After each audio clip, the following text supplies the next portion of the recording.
Everyone,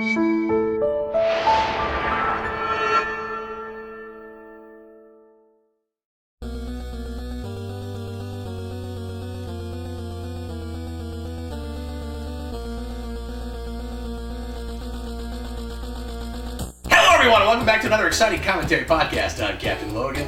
Who goes next? And this is Eric. I'm Eric. And look, it's Vince! And I'm Vince! Vince is here to talk to us and about and watch Ghostbusters 2.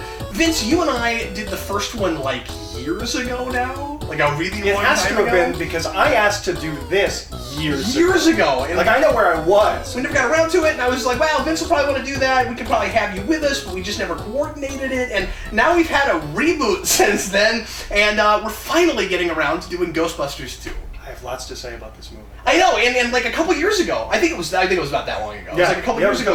Oh, I just watched Ghostbusters 2 again. I have so many things to say. Can we please do a commentary? And I was like, well, I don't know. I'd have to talk to Vince and get that. And then we never got it together. But anyway. Well, it works out now. I don't remember what any of those things are. I'm hoping someone will come back. Yeah, it's much easier when he's in the room. I didn't even know that we were doing this until like a half hour ago. He's very excited. So I'm thinking. But it's so unprofessional, Vince.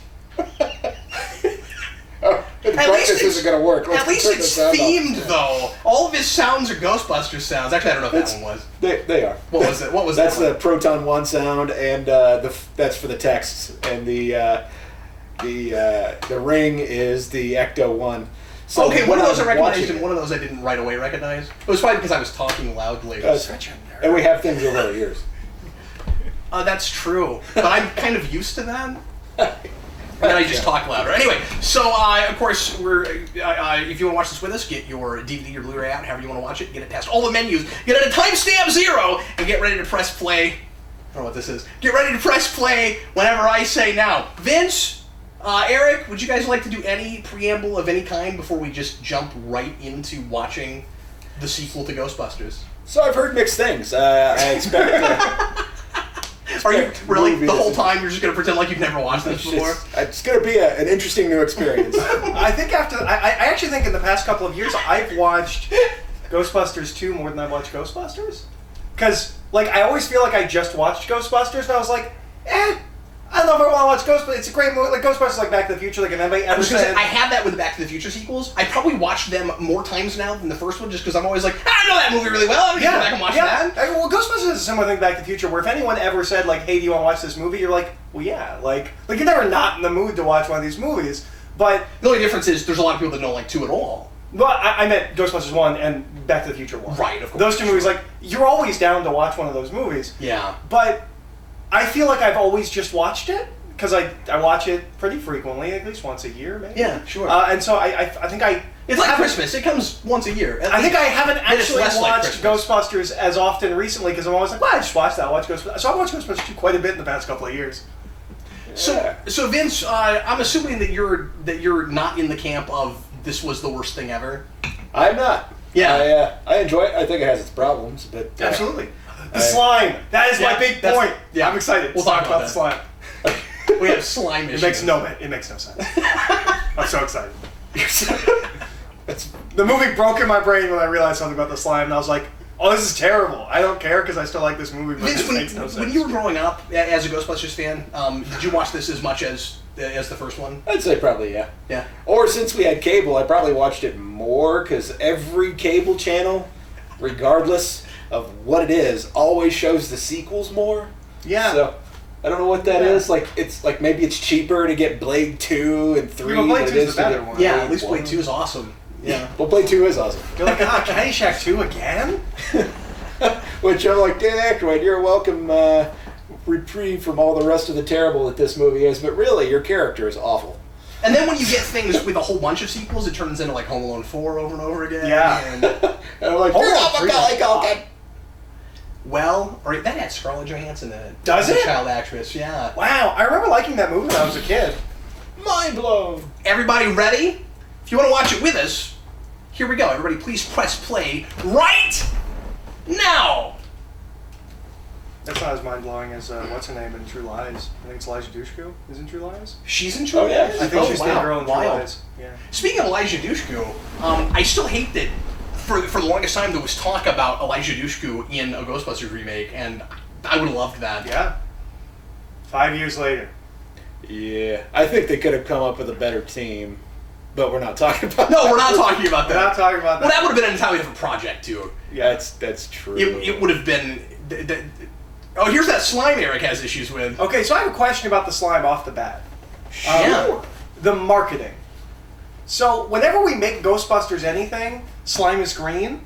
It's purple here, and it's just kind of sticky, like see-through in the first. It's never green in the movies, but we sell green slime. I think it's all because over of the place. Slimer, though. I mean, Slimer has green Yeah. slime. But when he hits you, the slime's not green. Yeah, it is. It's just on things. No. It's When he translucent, so the color's not going to look accurate. Yeah, that's what I'm okay. saying. It's like when he slimes Venkman doesn't have green slime on him. Yeah, It's translucent. it is pretty translucent, but I think there's a tinge. Or maybe that's just my brain telling me something. Your But when it brain's comes to the slime, if explaining you're the talking tinge. about stuff that they sold, it's usually connected to Slimer. Like they'll have a picture of Slimer on it. Or if you look at the real Ghostbusters, they had multiple versions of colors of slime. Yes, that's true. And when Slimer signed things in that, it was green. So if you buy something that says slime on it, yes, it's green. But that's usually like candy and I stuff. just think it's interesting because it's not green in the movies. I had it never bothered me before. It still doesn't. Not It's even like a that- little. But had you ever noticed it before? That's interesting, but I don't care. That's pretty much what that seems to be Because saying. there are other examples of like jars of slime that you can get that are pink and things.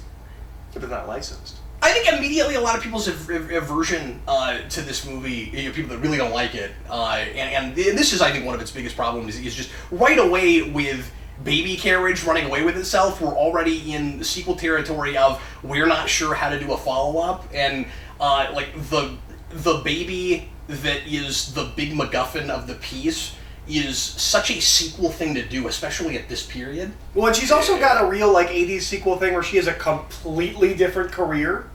And I've heard people argue Bugs with me. yeah, and I've heard people argue with me like, well, it's not that hard to go from being in a was it a choir? Orchestra. Orchestra. Yeah. From being an orchestra. She was the best in her It's role. like a choir, but she plays an instrument. But I've heard people argue like, well, that's not that big of a change. I was like, it's a completely different progression. Like, well, it's artistic, and I was like, but it's Well, I mean, I guess you can be in a Is there some choir reason we had to focus and on have the other horse, on talent. that horse and carriage? I don't understand why we lingered on that long. that's the horse that gets talked to in the first one about about Gozer coming. Oh, right. It's a callback. If you're a real Ghostbusters fan, you'd know that. That's right. I'm not. But are you a real Ghostbuster? Oh, hey, I haven't they're still watched enough of smoking. that, yeah. Yeah. I forgot that. Well, this isn't that far past the first movie. It's significantly cut down from the first movie. Although, isn't this, this is like 89, isn't it? Yeah, Aren't this there is like 89. 5 years in between? Yeah, and we jumped ahead 5 years. This actress... Right, because it said 5 years. Right, I'm caught up now. I do think that's a weird way to open a movie. 5 years later, it's like with nothing else around it, just right off. Like you don't show anything that's 5 years after something you'd think that they'd show you like a second or two of the marshmallow thing at the end, and then 5 years later. 5 years later. There's a confidence that I Incidentally, appreciate. since it is 5 years later. The actress who plays the mom at this party is the psychiatrist in the Lethal Weapon films. She's also that's right. She's also the mom in Monster Squad. Oh God, I forgot about that. Yeah. She's in a bunch of stuff. I'm sorry, Vince, you were saying something. That's okay. I took out one so I could hear what he's saying. Yeah, fair enough. Because all I can hear is myself in my head. But, I forgot my point. Vince, do either of you guys have any opinion about the Ghostbusters song being in the universe? I have no problem. Because I think that works. I think that's okay. that's good. There are other things I've seen where that kind of bugs me, but I could see them. In fact, it would have been great if we had a scene somewhere like with Ray Parker Jr. because they could have commissioned him to write the song. What's the Marvel one that really bothers you? There's a Marvel one. There's one in a Marvel movie that you're like, what is even what is that in this universe? How does it I exist? don't Spider-Man love is the like Spider-Man humming Spider-Man. theme. Yeah, I don't like the Spider. I don't like that he's got the cell phone ring in Amazing 2. Yeah, that's it. That's a thing. That irritates me. I like the what is it? idea. And it's okay if it's just a song, but then it becomes very clear that there are lyrics and it is Spider-Man, and I'm not okay with that. I like the idea that he made it up himself. Yeah, that would, yeah. He's like, Spider-Man, because I am Spider-Man doing things. And eventually I'm you figure it out. Yeah, I guess that's kind of fun, but then the problem is The man has a ringtone, and he's humming it. So, like, wouldn't he be worried about his secret identity? Maybe he hasn't posted it anywhere. It's just his ringtone. Maybe so. Anyway, Ghostbusters 2. So, Oh, yeah.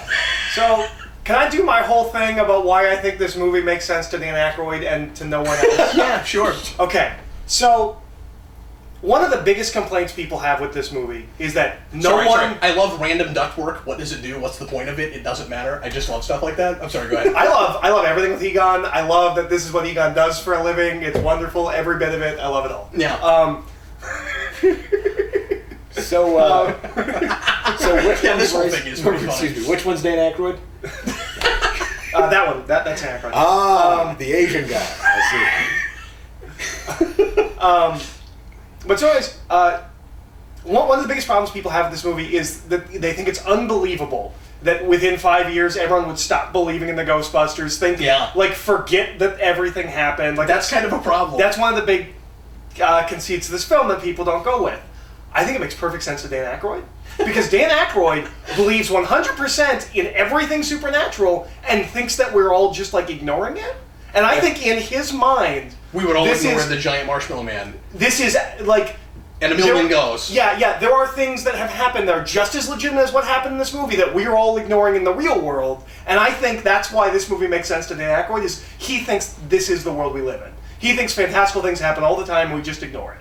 You could make an argument for it in the film. I think we kind of just glaze over it. Yeah. Well, I mean, that's the thing, is that when it comes to what happens in the first movie, everything happens way the heck up in this big skyscraper, and everybody else is just looking straight up. Well, but they saw the ghosts. There's ghosts flying everywhere, and they saw the Marshmallow Man, and they were covered themselves in marshmallow. Explain that. I would have loved this movie to open with it was a publicity stunt from Stay Pub.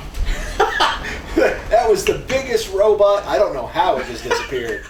Well, it's like what they did with that King Kong movie. But no, I legitimately think... we have kids that don't think Ghostbusters are cool because they should have made a Transformer. That's what I would have done with it. Like, if you... Not He-Man, Transformer. You guys should have had a mech robot. That's how you take care of a giant marshmallow man. That's right.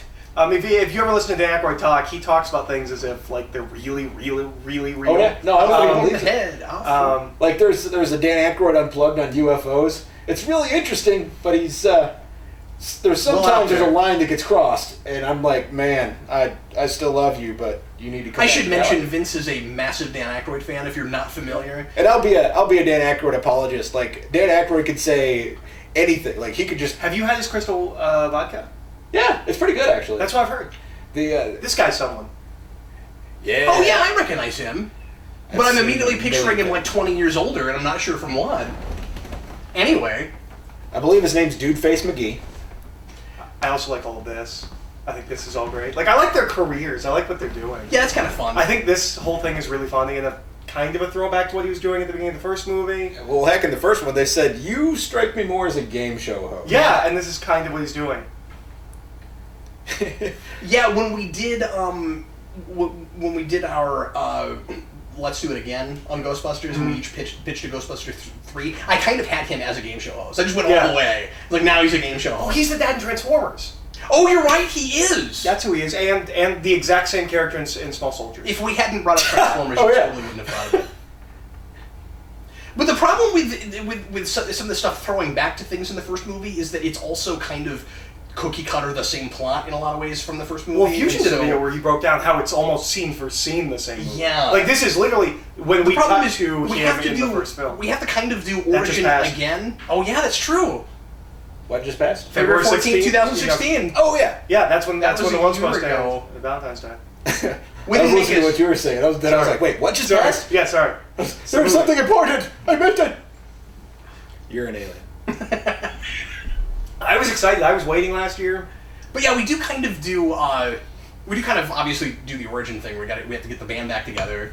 Dan Aykroyd is huge into getting the band back together. Obviously. We're talking about Blues Brothers 2000? Blues Brothers and Blues in Brothers. general. I mean, that's what Blues Brothers the first one is. I mean, one of the biggest... prison, and then you get the band back together. Everybody gets other jobs. That's what this is. Yeah. That's what that is. Also, my favorite movies. I don't care what anybody says. I like Ghostbusters 2 and Blues Brothers 2000. Oh, you like Blues Brothers 2000? I saw it before I saw Blues Brothers. Interesting. Okay. So, when I was a kid, I've never seen it because everyone says it's the worst thing ever. It's not the worst thing ever. It's not good. I love the first film. I've never bothered with that second movie because I heard nothing but bad Max things. Lance is in that. Is he really? Yeah, because his dad directed the first one in 2000. Wait, who's in that? What'd you say? Max Max Landis. Landis. John Oh, Landis' yeah, son. There's Who's now a big shot of his a son. bazillion people in that. B.B. King, Travis Starman Tritt's in and it. E.T. are not real. Occasionally you meet a nice one, like Starman. I think they're a government conspiracy. I think that there is a warehouse full of short people who shave cats. I'm pretty sure. That's not true at all. I'm just... Yeah, those cats are really weird. Well, I mean, I'm entirely certain it's not true, but I don't believe it. That's just talking. So when this came out, you heard critics like Roger Ebert, who I often agree with, but obviously have things I don't, say like, this is such a far cry from the first one that like almost nothing in it is funny, and the problem with that statement is Bill Murray is in the film. Yeah. That's the problem with that statement. So like on paper, I can see that argument, but there's so much, like, there are so many little details within scenes that are very funny, and I think are as funny as things in the first One of the things I think is really weird that people that hate this movie will bring up to like prove their point was like Bill Murray didn't want to be there, and you can see it in his I performance. hear that all the time. I don't see it. Well, not only that, he didn't want to do the first one. He did the first one so he could make another movie called Razor's Edge. He is in the exact same place in this movie as he is in the first one, where he's doing this.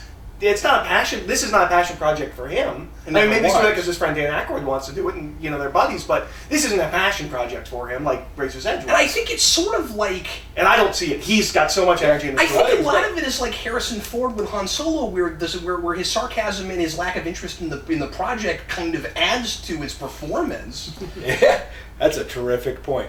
And if you want to hear him phoning it in during a Ghostbusters project, just play the video game. Because he's like overacting and underacting throughout the whole thing. That's absolutely right. Almost like he was reading his script and then kind of trailed off, and then they just cut it together to where he was suddenly... Well, that's exactly the performance he gave for Garfield. Yep. Maybe he's just a bad voice actor. This guy's the creepiest guy in the world. Which... Yep, he's 8 shades of mortifying. When you look up mortifying in the dictionary, you get that guy's head. Yeah. With that haircut. The only other movie I've seen this guy in is when he was like slaying dragons as an apprentice or something. In what? I forget the name of the movie. That's awesome. Eric's like, I have to watch that immediately. It was interesting. I feel like I've seen him in something else like 5 to 10 years after this, and I was like, oh, it is that guy. Like, I think maybe he's in like an episode of Seinfeld or something. Like, when I was a I've kid, seen I him got in so something else. disappointed when I discovered that the guy playing Vigo is not the same person as the sun god from Superman 4. I wanted them to be the same person so badly. But he is the long-haired ponytailed guy from Die Hard. Right. And he's voiced by Max von Sydow. He's such a creepy Which dude. is really mean to that guy, that he had to be voiced over by Max von Sydow. I know. Oh, you're talking about the sun guy from Superman 4? No, I'm talking about Vigo. Oh, and because he was voiced over too. Oh, okay. Well, because he was voiced over by Lex Luthor, because he was supposed to have. He was a clone guy. He was supposed to kind of have a Lex Luthor voice. No, I just feel bad for Vigo because he had to be voiced over by Max von Sydow. Yeah. Nuclear Man. Anyway.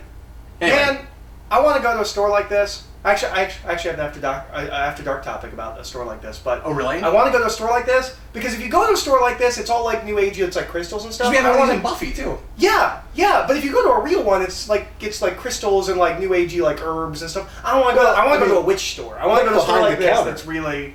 There's like crystals and new agey stuff behind him. I know, but it's not just that. Like he's selling other things. He has Eye of Look Newt. at all those. Yeah, but that's like. He a just witchy doesn't thing, want to go in and smell nothing but like incense. Patchouli. I want to go there and find like spell books and books that are You know the supposed store to we used to have things like that. downtown Lawrence that was like that? There used to be a store in Oh, downtown yeah. Lawrence that was It exactly... was like right next to Johnny's Tavern. Yes! Oh, I want to go there. No, I mean, it's the opposite. It's Oh, what you're it's what I complaining don't- about. it's what I don't Yeah. like. Bummer. There's No, incense it's not the everywhere. good one. It's. But I've been to several. it's of them. like this, but everywhere. I want to go into one of these stores and be worried that I'm going to get turned into a newt. Like if I'm joking around, I'm not taking this stuff seriously. Like I want to go there. It sounds fun. You're like, haha, look, Anubis. Look, Ray has a bat phone. Yeah, he does.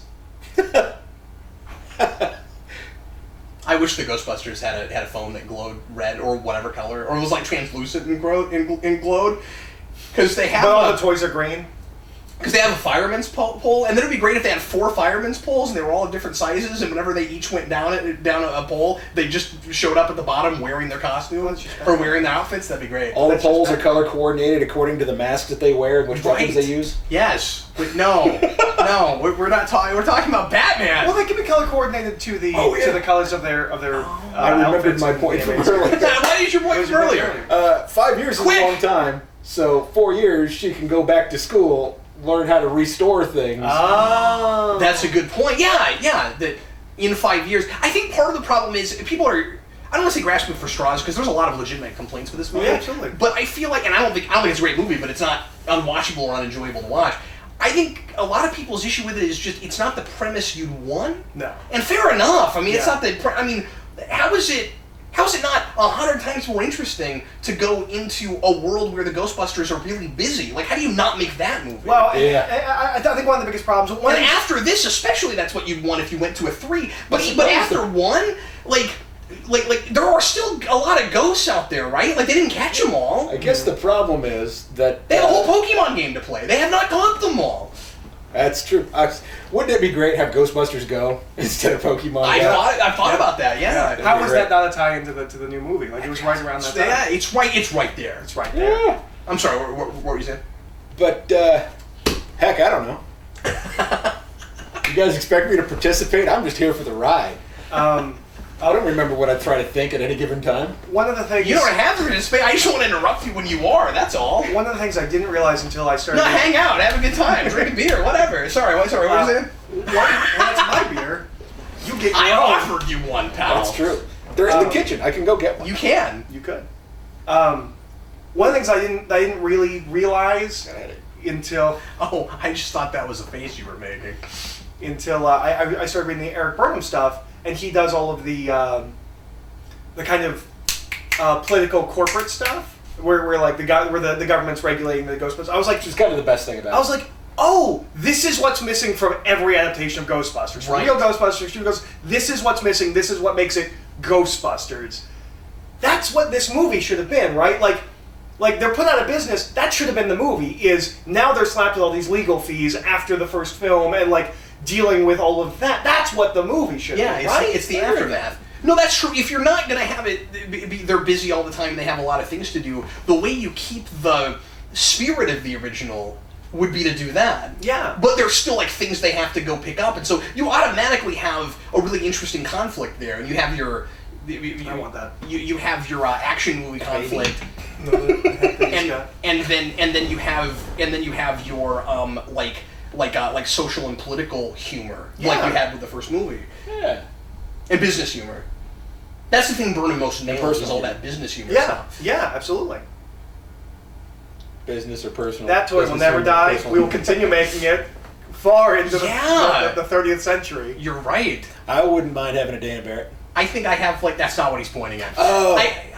You're talking about the ring thing? Yeah, I think we have, like, 5 of them. Right? That's one of those things that, because people think it's safe, they will give your baby for his birthday or Christmas. It's like the pushy lawn poppy thing that will never die as well. It's got a bubble, it's got the balls in it. Venkman, I'm sorry for quibbling semantics, but that's impossible. You couldn't be his father, you'd be the father of a then different child. That's very true. I also think... this whole thing is something that Vince does all the time. I think this is, I think this stuff imprinted on me as a kid, like, this is how I act with children. I don't just quote the movie like Vince does, but, like, it's that sense. See, the Slinky joke, you can't say there's nothing funny in this movie. I swear it is hilarious. Might have been improv, possibly not even in the script. That's hilarious. Yeah, so, it's great. So I was just thinking, this is the thought that I forgot. The idea that everybody forgot about what happened. Well, one, it's an immigrant city, and so you have a constant turnover of new people. It's a transient population. So yeah. Good point. So then you have more people that were not in New York, almost like Kansas City. But wouldn't it have been televised everywhere? Not necessarily. I mean, big vortex in the sky. Well, heck, it came out in the 80s, and this movie existed in the 80s. Therefore, people make special effects and things. I mean, a big hoax. That would be a really elaborate hoax. But you have to come out in the movie and talk about it. My whole thing is nobody talks about it. That's all. Here's the deal. Now, most everybody believes we've landed on the moon, right? But we still have people that believe it was a big hoax, even though we have other countries. But that's not the majority of people. Yeah, that's what I'm saying. But there's still something this ridiculous. Maybe they just wanted it to be fake, and so they believe it to be fake. Yeah, but the thing, what makes you think that we would move on in a world that more or less, or at least a city? I mean, I like the idea, Vince, that like New York all buys it, but outside of that, there's more skepticism. Yeah. That would be more interesting. And I guess that's why I say because it's an immigrant city, you're bringing that. And I don't think New York has as much of a transient population as you think. Like there are lots of New Yorkers and lots of lifers there. Yeah, I think. But I always wanted one of these. But I always felt like the end of the first movie with everybody cheering for them taking out that Marshmallow Man kind of suggests that moving forward they're accepted now. And that's what the whole movie's about. It's almost an origin story. Yeah. You know, and the big thing that makes people kind of see the Ghostbusters is almost a superhero team. Maybe the problem here is that ghosts are not a natural part of this universe, but rather when they have these big interdimensional crossovers, it opens doorways for ghosts to come in. Well, and that's the thing that I want to say is talked about somewhere where it's whenever something big is about to happen that they get busy. Right. And so, like in the meantime, it's real sparse and there's not a lot to do. This scene is amazing. This is one of my favorite scenes. This is the scene I got to where I was like, oh, I love this movie. Like how can people hate this movie? This scene's great. I love him just being like, who told you Vince, to stop drilling? Who told you to stop drilling? Not to be stuck on this too long, but Vince, to your point then, I mean, he's right. If the idea was, we haven't seen anything else supernatural in 5 years, we just need to talk about it. Like, yeah. I mean, I guess when you think about it, so here's the Ghostbusters who have, like, zero work now except for their research and side jobs. And so maybe, and we really don't hear from anybody else who say that they don't believe them, except for all the kids. Yeah, all the kids. But you know what? The kids, parents, they're very suburban. They obviously were not in Manhattan at the time. So that's the thing is maybe they had ghosts, maybe they didn't. Some of them were. There was a big crowd down there. Yeah. There was this ginormous crowd in New York. There were children there. And they're shut down. Like, even if we don't see people not it's not just that they don't have down. work. They were shut down. But there's only, like, all these kids don't like them because they were babies when they were first around. So they're not Ghostbusters fans. They haven't had work in 5 years. Anybody else really miss some of these kinds of effects being done in hand-drawn animation? Yeah. There's the River of Slime, which isn't going to make sense. At some point, I'm going to talk about the River of Slime and how it doesn't make sense. Yeah, but I forgot that his head was floating over it like it was supposed to be connected. Yeah. Because it always plays like a completely disconnected thing, and there's a River of Slime. Yeah, that's my big thing is the whole movie acts like the River of Slime and Vigo are connected. Somehow, Vigo's arrival is what's causing the river or something, but it's not it doesn't seem to be connected in any way. They use it to beat Vigo. It is a completely separate supernatural incident going on simultaneously with Vigo. That's a good point. I'm going to sell my Ghostbusters collection. You should. No. Anything related to this film. Vince, I think this movie, instead of being called Ghostbusters 2, should have been called Ghostbusters Season of Evil! I also think it was a mistake. Burnham should do an arc called that, though. Season of Evil? Yeah. Because I love that. I just love the line, like, it's a season of evil. I think Vigo's so creepy. I think Vigo's kind of fun, but I think Vigo feels like a huge step down from the threat of the first one, where it's just like, oh, it's an old wizard in a painting. Like, okay, like, I mean, I'm not saying that's not going to cause problems. It's not an interdimensional god that's going to end the world. I just wish that he had more presence throughout the film, because I like the idea that your villain if finally is there from the beginning, and there's not really a mystery around it, so much as just like, here's this big scary force, and he has machinations, and he's doing stuff. I guess I always just believed that, because it's negatively charged slime that's down there, so I guess I always just believed that they were connected because, like, this is the power that allows him to come forth.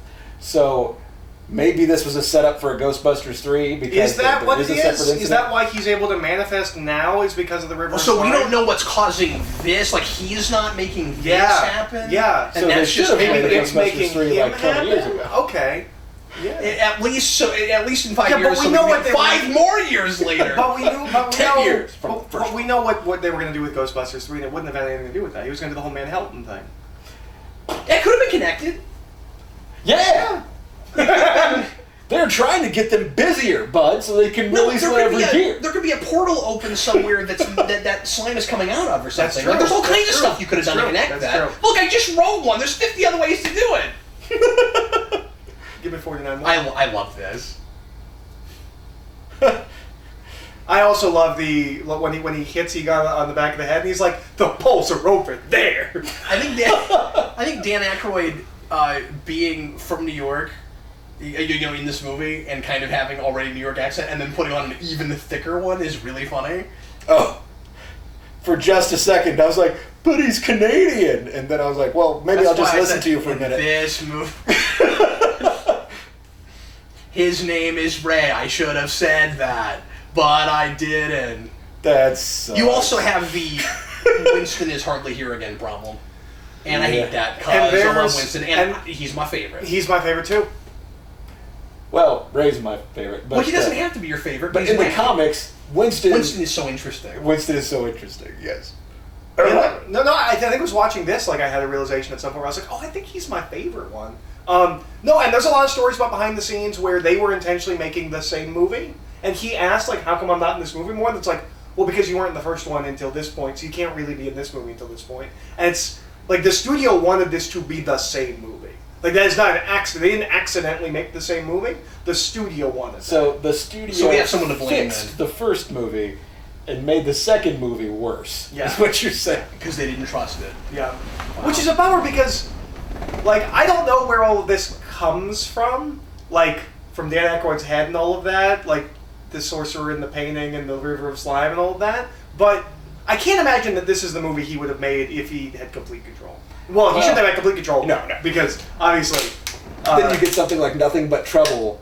Ghostbusters 2. Nothing But Trouble. Well, and isn't Ghostbusters, like, isn't the original draft, like, 600 pages or something like that? I forget about that. It's, like, an insanely long script. I know that Blues Brothers was like a 600-page script. Yeah. But Ghostbusters was just a very, very different concept. Which I always think should be the concept they're building to. That's cool. I miss effects like that. Yeah, you can get there.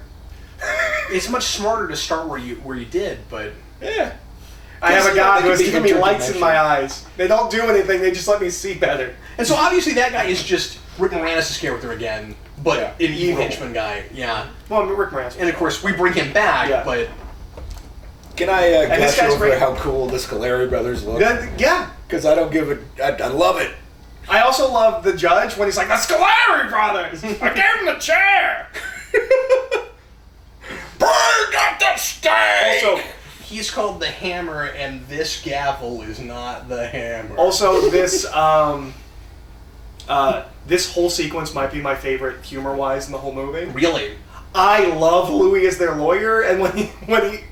Venkman, when Venkman's He's on never the called stand- Louis, but now I wish he was. Or he's never, hey, Louis, that's not my name. He wouldn't say that. He's too much of a pushover. He would just start going by Louis. He's just go for it. Yeah. Like everybody calls him Lewis, but Venkman, and Venkman calls him Louis, and he's like, my name's Louis. But when Venkman's on the stand, I think that might be the funniest. I don't care. I love it. Why did we do the Star Wars transition? Was it just because it's weird to cut from one part in a courtroom to another part in a courtroom that is technically a different scene? Is that why we did that? That's a little awkward, friends. One time I turned into a dog and they helped me. It's such a... So, I guess I watched Ghostbusters 1 like a couple times a year, and Ghostbusters 2 I've kind of just forgotten to watch. Really? Oh, really? Yeah. So, some of these, like, these mugging shots I just forget about. Like, that shocked look. Turned into a dog. Huh? That is a really convincing argument, counselor.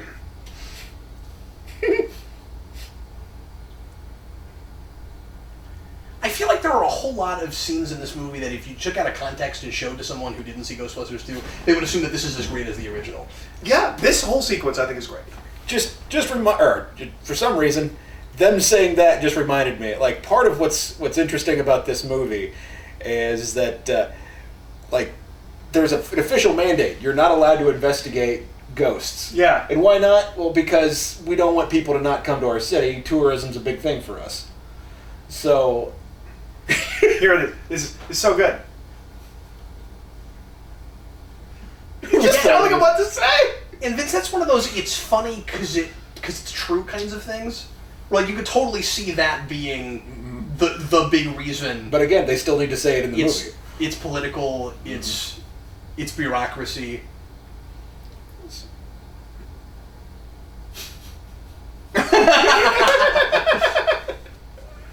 He also has had a career change. He's no longer a tax man. Right. And for some reason, in my head, he's not a lawyer. He's their... They just can't afford one. He's still just their accountant. Or he, like, just passed the bar, like, 14 hours ago. Like, show up, smile, you'll get through it. Well, what he just said, we're both lawyers. Well, lawyers don't usually feel the need to tell you that they're lawyers, so he's probably not actually a lawyer. Yeah, this guy playing the judge is having a lot of fun. I love this line. One problem this scene does have, though, the one thing I'll criticize, is that it does have that we have to turn people into cartoon characters to be oblivious to something crazy that's obviously happening that they should be noticing. Because, like, it's not a cartoon. It's a comedy, but it's not a farce. It's not a cartoon. And the judge just won't even notice that stuff's, like, bubbling over. He called her kitten. What an awful thing to say to someone. That's what I'm going to start See? calling them. That's your new nickname. People have not forgotten about the Ghostbusters. It's just that kid and nobody else. No, Venkman is just a really charismatic guy, and he was leading the audience. Like, he's making jokes, and they're with them. And it's the Tony Stark kid and Iron Man 2 kind of I don't know. I don't think everybody's forgotten about it. Yeah. I think that this movie has some essential missing scenes. Do you? Yeah. Like, where they discuss important things. That's fair. I'm just saying, in this particular scene, it always, I'm with Vince, it always felt like they are remembering what happened there. I don't know. He's real angry. Shut up! Stuff cracks me up. Guy's having so much fun. Baseball! Ah! I don't know why, but that has always just stayed with me, that little hand movement. But... Yeah, cool. See, he's a cartoon character. God, they're cool. Yeah, they're really cool. That's what I love about Ray. He's just so ready for it, you know? He's like, wow, that's amazing! You're like, Ray, we might die. That's amazing. It is kind of Sure. fun. He's certainly in character in this scene, yeah. I like that that these are our first ghosts. Mm-hmm. I really want a full-fledged Scolari Brothers, like 2 figures for the upcoming Diamond that set. would be cool. I'm 'Cause- surprised they haven't done that yet. Yeah. Because what we got with the Mattel, they came as side ghosts with another figure. Oh, okay. Oh. So At least they made them. they're good looking, but they're not perfect looking. Strainman over there. That's funny every time. I love how in this previous, very Three Stooges, right? Really, we went for the Exorcist music there? Okay. That's pretty great. I love... Or I guess it was more Psycho. If you remade this movie, that judge would be James Woods. Do what? I said if you remade this movie today, that judge would be James Woods. That's fair. I like James Woods would make a great Ghostbusters villain. James Woods would make an interesting Ghostbuster. Well, yeah, but he's a little old now. Do you guys agree Sure, with why this? not? Did you guys agree with this? This movie would not have probably been panned and disliked as much if it had come out 2 years after the original. I mean, I think a lot of it was just people having to wait this long. Well, I also and then they think- kind of just get the same movie again. I also think it wouldn't have been panned as disliked as much if it came out in '88. Is that because there's so much competition? There's so much competition. 89 is such a good year. Yeah. This couldn't compete. He's so proud of himself. Yeah, I love that. That's just him, the actor, right? Like, that wasn't scripted. He just said that, and then he gave this big dump. Yeah, because I never thought that was a great bit, but then he's so proud of it. Yeah. And that's the kind of thing that I think Egon almost always loses in adaptation, is that he is funny. We always kind of, especially in Real Ghostbusters and Extreme Ghostbusters, we make him real, just, he's only dry. Yeah. And he's real, like, dull and boring. No, he's got a dry wit to him. He's kind of funny. Once again, Burnham gets that. Yeah, he does.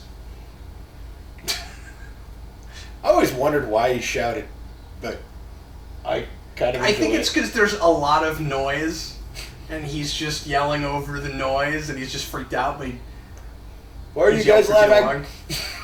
I think everybody else was also freaked. Oh, that's a good point. It's like nervous laughter, I guess.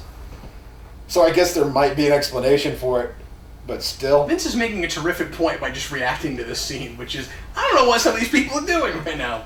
They're like, we haven't done this in 5 years.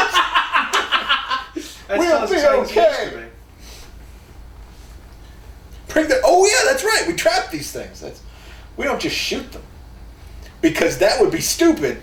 And we're gonna wait until 2016 to make that movie. Just shoot them and kill them. Do we just want to kill the ghosts? Which, by the way, they're addressing that in the new Ghostbusters crossover. Oh, cool. Yeah. So, yeah. Cool. Which is really good. Cool. Yeah. Holtzman's like, what? I can't just blow them up? And they're like, no, because this happens, and then it happens. So. Oh, that's cool. See, when Vince, and I won't just sit here and do my pitch, but when I did my Ghostbusters 3 pitch, a lot of my idea was to address the humanitarian concerns, that these were at one point people, and they're spirits of human beings, and shouldn't we treat them as such? And like we never addressed that. And that seems like the kind of thing they would address, like the way that they did the first movie. That seems like a thing. And especially that if you came back and you did one in this day and age, it seems like that would be. I mean, it could be really preachy and heavy-handed, or it could be really interesting. So here's Janine, and Who's for just some a totally reason, different character. She's a completely different character. Totally different, but Well, heck, you could change your hair in 5 years, but she's weird. she's the cartoon. Yeah, she's redesigned into the cartoon version. Well, you know what I think part of people's problem is? I think everyone forgets that it says 5 years later at the beginning. I think everyone forgets that. Do you think As so? we're talking about this, because that explains so many things people don't like. Like, how come suddenly they're totally different? Well, it's not suddenly. 5 years passed. And also, then it has she's the playing a Dark cello in the movie, by the way. So then it kind of has the Rises problem, where it's just like, well, so much has happened in that amount of time that it feels kind of awkward just coming back to This it. one's fun. I forgot all about this scene. I love that he checks his pulse. Yeah. Which, by the way, they have not made a running ghost Have they not? figure, but He's in Tobin's Spirit Guide. He is, but they have made a mini mate. Okay. Of Running Ghost. So there's parts of me that's kind of like I want to get the mini mate ones. I know a lot of people don't like that these two get together, but I forgot that this was a foreshadowing commercial. Mm-hmm. That's kind of interesting. That's kind of cool. Yeah, I don't get that it. they thought to do that. They're in bed together. They're going to actually get together later. Well, because obviously Egon's not interested in a physical relationship. Yeah. He is a little bit more in the first movie. You get the sense, yeah. But I don't have a problem in this movie because she's a completely different character. The character she was in the first movie would have no interest in him, but this character, I don't have a problem with it. Like, I mean, it's the same character, but it's a completely different character. That's cool. I didn't remember that bad. I love the soundtrack to this movie. I like some of it, and then other bits of it I don't care for it. Well, yeah. Well, I don't care for this stuff. This is Run There's DMC. a song later I like a lot. I like this is Run DMC. I like that. I like the Bobby Brown. He made 2 of them for this movie. You know, William at the comic shop's a big Run DMC fan. He's had him in the store. Yeah. Yeah, they've got the big DMC poster in the. They have a comic book. By the way, Volume 1, pretty solid. Is it really? You read it? Yeah. Wow. It's not bad. It's kind of like connected vignettes. So, okay. So it's not really a big through story, but there is a connection to them, and I enjoyed it. And also, I might have enjoyed it more because I met DMC. Right. So I bought it from him, and he was just a super nice dude. But did you read Ron? Did you meet Ron? I did not. You know why? Because he didn't go to Planet Comic-Con. But he is on a reality TV show. Yeah. It's called Run's House. I like... This, I like this. I love that so, they took it as so when negative. you go back and look at the review that Siskel and Ebert did, this is the scene they show when they're saying nothing in this movie is funny. I think the scene's hilarious. I think so too. I want the dancing toaster. I think the dancing toaster. The Dancing Toaster is so funny, and Vince, that's the song I like. I like the song with the Dancing Toaster a lot. I don't know why. Higher? Yeah, Jackie Wilson? I don't know. I just like I it. see what you're saying. Yeah. And there's also It's classic. There's Well, also- and then they use it with that. But I don't think I'd heard it before this movie. Well, that's a moot point. I grew up with this movie. What am I talking about? Yeah. This has to be the reason I know that movie, that song. I don't know what I'm saying right now. But don't Jackie they Wilson. don't they use it also at the end with the Statue of Liberty? That's right, but And I don't this- think it's Jackie Wilson's version at the They end. they like update it. Sorry. and this joke is really really funny.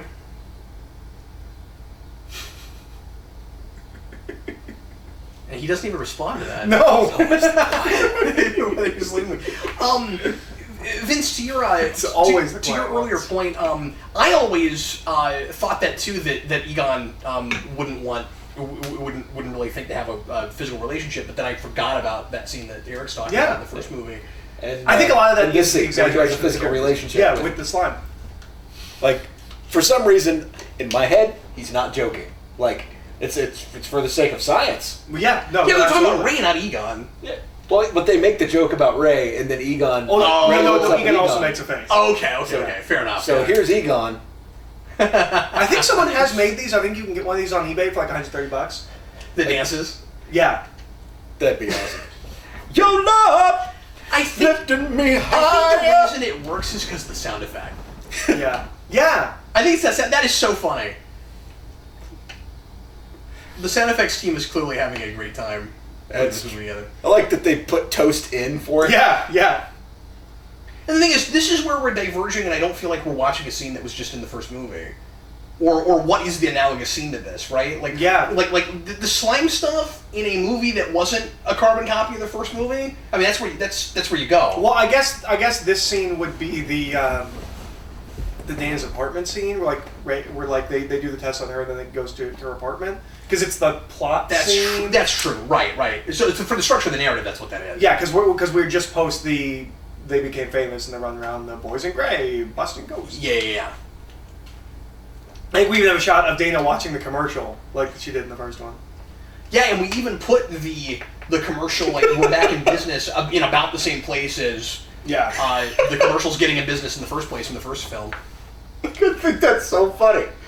Bassmasters. I'm sorry, I wasn't watching. Oh, yeah. So random and so He was mundane. making a weird face. That was weird. Oh, a woman. Here I it better is. go after her because I just noticed her, and she's a major part of Well, she's this the one that's movie. working on his painting, and he likes it when he's working on his painting. Oh, is that what it is? Yeah, Okay. he's all about that.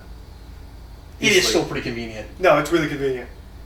I mean, that like she got That's- his painting in the That first is place. probably the most. You need an sequeling thing explanation about that this is everybody's it's after her Dana again. Barrett. The third movie Again. needed to be about how, for whatever reason, the whole supernatural world is after her. Because otherwise, this is so convenient. She's like the descendant of Morgan Le Fay or something. This is going to date this commentary, which I say in almost every commentary. But this is, but we're recording it just a couple of weeks before Defenders, which she is going to be the villain of, which I'm very excited about. yeah. I think that's such an interesting choice. I hear people complain about him so often. Yeah. People Like complain Yana. about him. Yeah. Yo, like, people Yano's think he's just so just so irritating. obnoxious. I Yeah. love Yanu. But,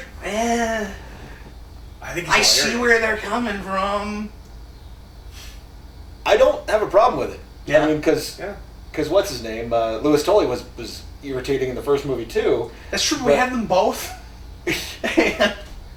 But There is a thing with Lewis in the first movie that doesn't make complete lot of sense, which is when he gets possessed.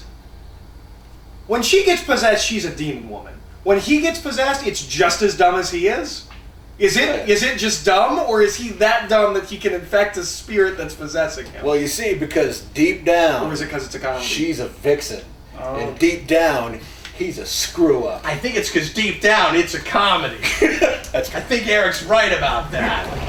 Yeah, just look at her, vixen eyes. I don't know, I'm just being silly. I think some of the reason, just make yourself at home, okay? I think, no, not that much at home. Hang on, let me check off my pants. It's a foosball table. Stop it. I think part of the reason people react so negatively to the Janusz guy, this freaked me out so much when I was a kid. It's Me really too. scary. It's genuinely scary. I grew up mortified by this tub scene. But guys, I think part of the reason that people react to that is just because so many 80s movies, and maybe it was a lot of sequels. I'm not thinking of particular movies, but I feel like there was a lot of that like ethnic and national stereotyping where we have somebody with a thick crazy accent and they're like the bad guy or a henchman or something, but also comic relief because look, they have a funny accent, and I don't know, we did that so much. I think that's part of why people react. But he's from the Upper West Side. He's not international. I like that no one can tell where he's from. Venkman is constantly going after him. Where are you from? What is that? It's the same joke from Johnny Five movie, Short Circuit. Short Circuit. Yeah. Yes.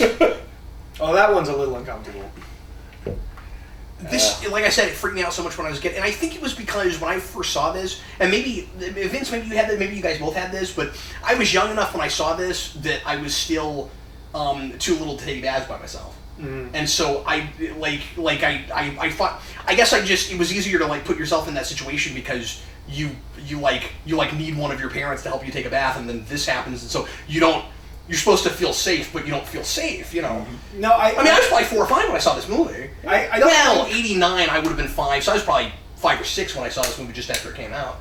I don't think that's as scary as what On I think TV, is to your point, man. as what I think is the scariest scene in the first movie, which is the hands coming out of the chair. Yeah. I think that's horrifying. Yeah. And I didn't have that with it. I was like 11 or 12 before I like actually could like watch that scene. Without being like I have real. not had that with the bathtub thing. Yeah. I don't think it's as scary, but I think it's up there. I think it's pretty. It's real creepy. And it's one of those things that I always remember as worse than it is. Mm-hmm. Just like the torture scene from Punisher. Yeah. Yeah. Thanks, Vince. There's also we did Marvel Mania this last year, and we talked about that. We watched every Marvel movie in succession when they were made. Okay. I brought that up when we watched Punisher, and I was like, yeah, this isn't that bad. I don't know. the chair scene in the first Ghostbusters also has nudity that no one ever notices. Yeah, very briefly. For like a split second. But you guys are perverts, so you're always watching for it. That's right. I didn't notice it till like a year or two ago. Like I was just Really? watching with somebody, and we were like, "Wait a second." I didn't notice it until it was pointed out on the internet. So we just don't make PG movies like we used to. that's true. That's true. If you have enough profanity removed from the movie, they'll let you get away with a topless scene. Egon just has... Is that still true? Or was that just true then? I don't think that's true now. That's an 80s, 70s, and 80s thing. Wait, his reign is 1505 to 1610? He lived for 105 years? That doesn't make And any before sense. his head died, Yeah. Weird. He's a He's like a magician. terror. He's like 115. He became ruler when he was like 7. he's a mystic. They're capable of this stuff. Yeah, But the fact that it's historically... Yeah. Well, there's plenty of things that people say happen, and a lot of this stuff is like myths and stuff. So Yeah, yes, if that came out you're of right. a mystical book, okay. Yeah. But if Well, that's it's like just what it says mysteries down at and the Mad public Men. library, I'm calling foul on that. Because the computer at the top said something like magicians, mysteries, and madmen. Oh, okay. Okay, yeah. Because, I mean, yeah, Elizabeth I reigned a long time, but she wasn't 120. You know what else reigned a long time? Kansas City. It's been soggy here. It's just true. Mm-hmm. So much so... Why do you keep making jokes for like people in like that 6 mile radius? He does have a tendency to do that. Yeah, that's true. So we're dating this very hard. You're like the comedian that like shows up in like New York and is doing like Pittsburgh jokes. You're like, well, this is where I'm from. I assume you guys get it too. That's true. Oh my God! Here comes the dog. That's totally gonna make it into the podcast. What do you know? Or not podcast, video. Who cares? Come here, buddy.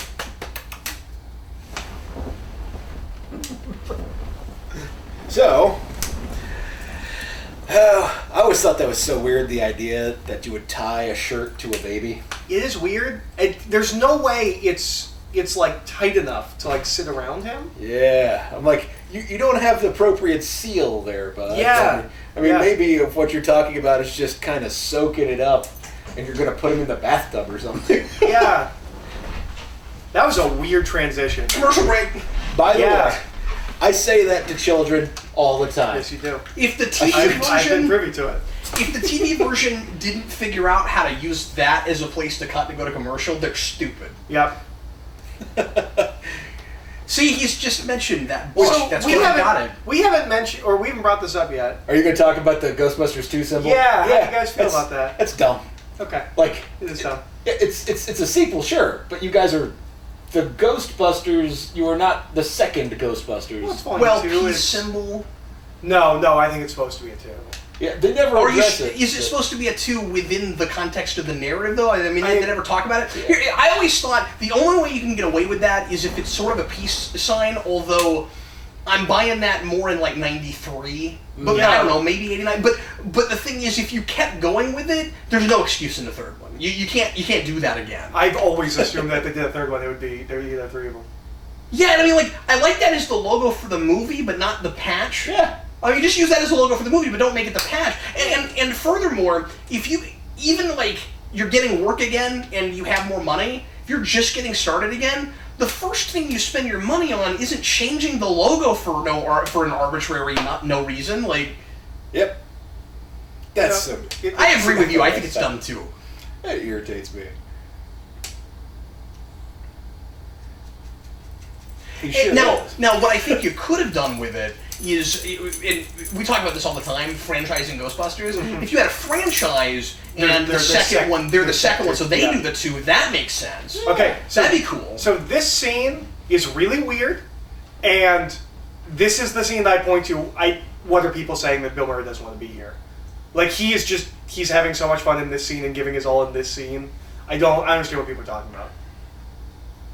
Just noticed that he kind of humped the air. That was fun.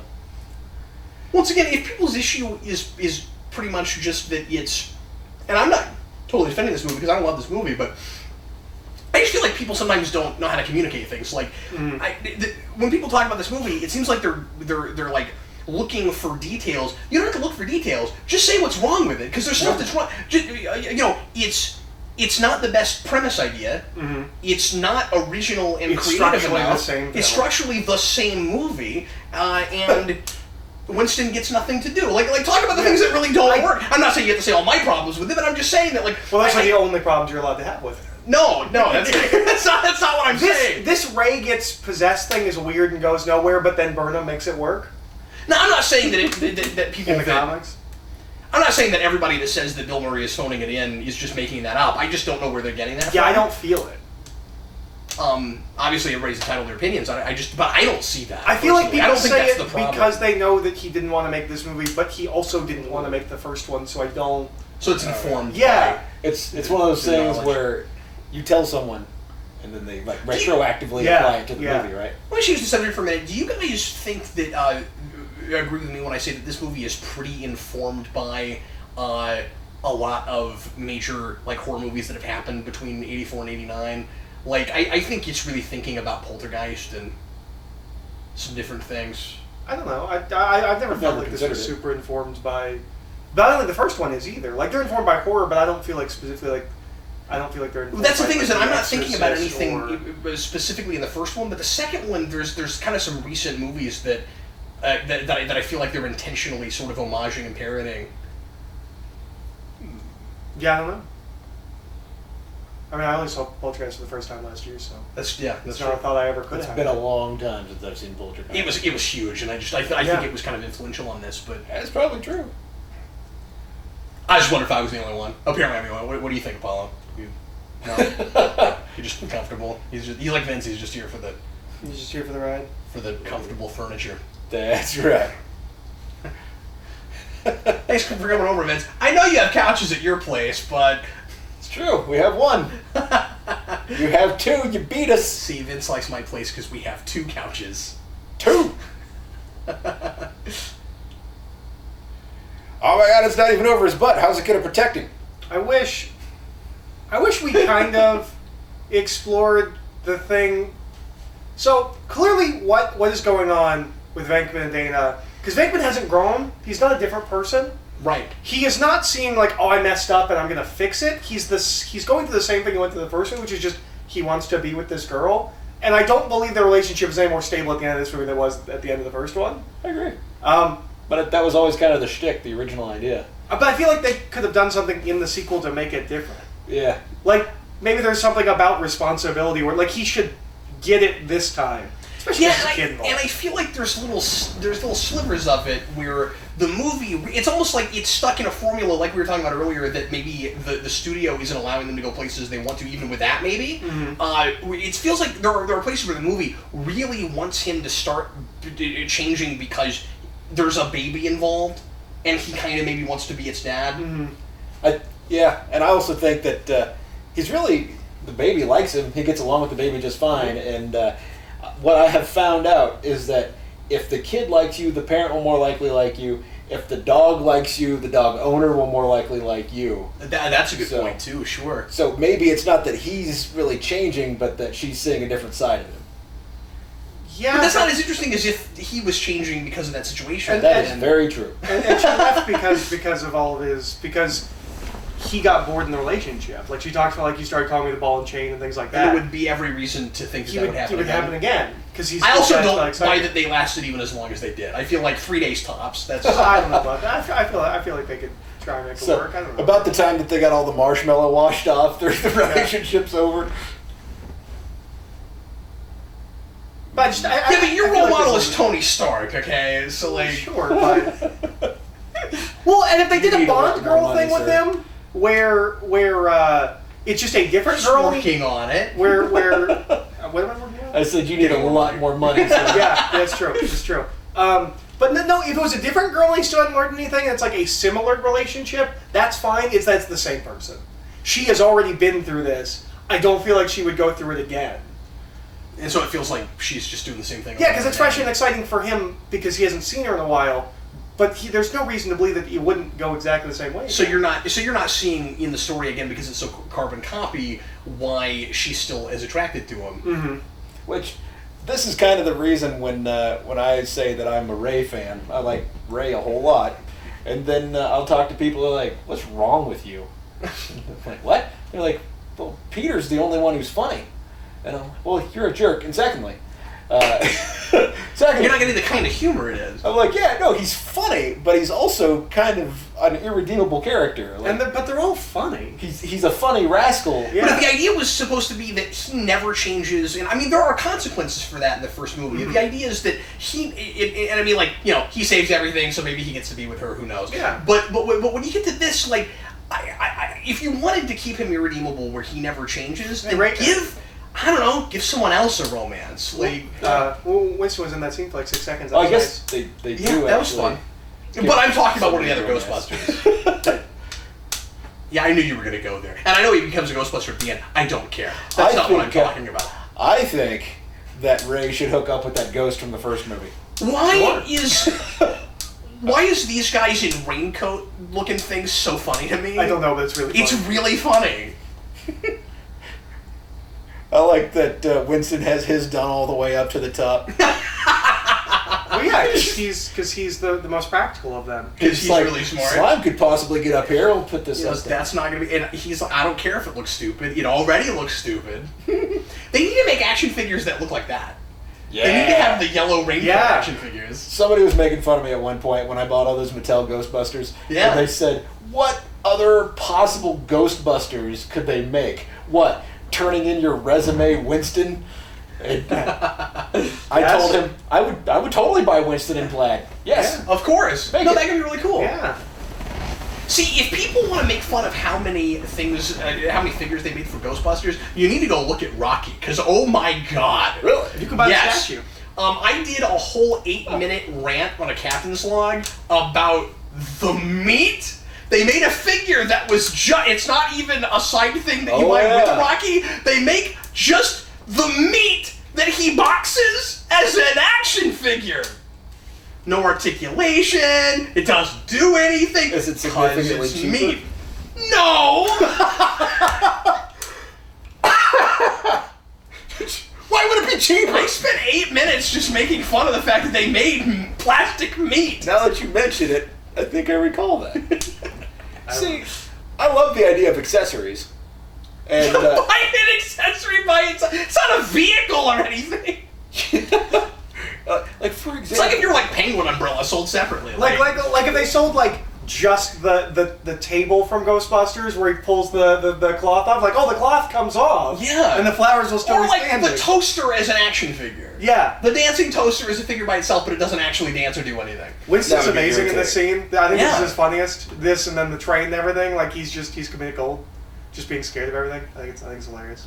wait, I do kind of like Winston this because or it looks everybody? like... Winston. Winston specifically.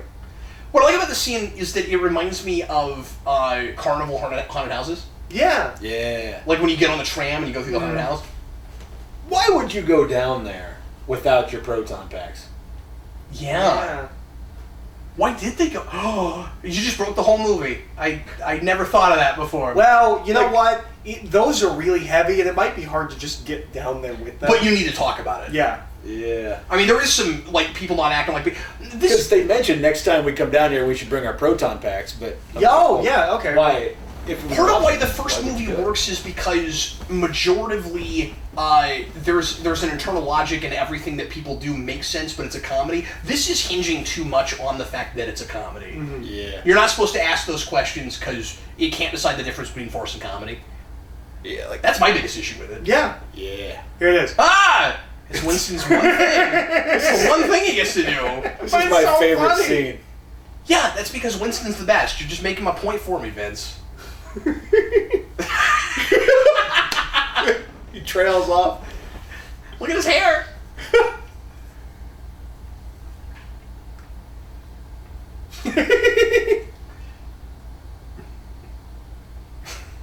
Egon's lack of empathy through this whole movie is really funny.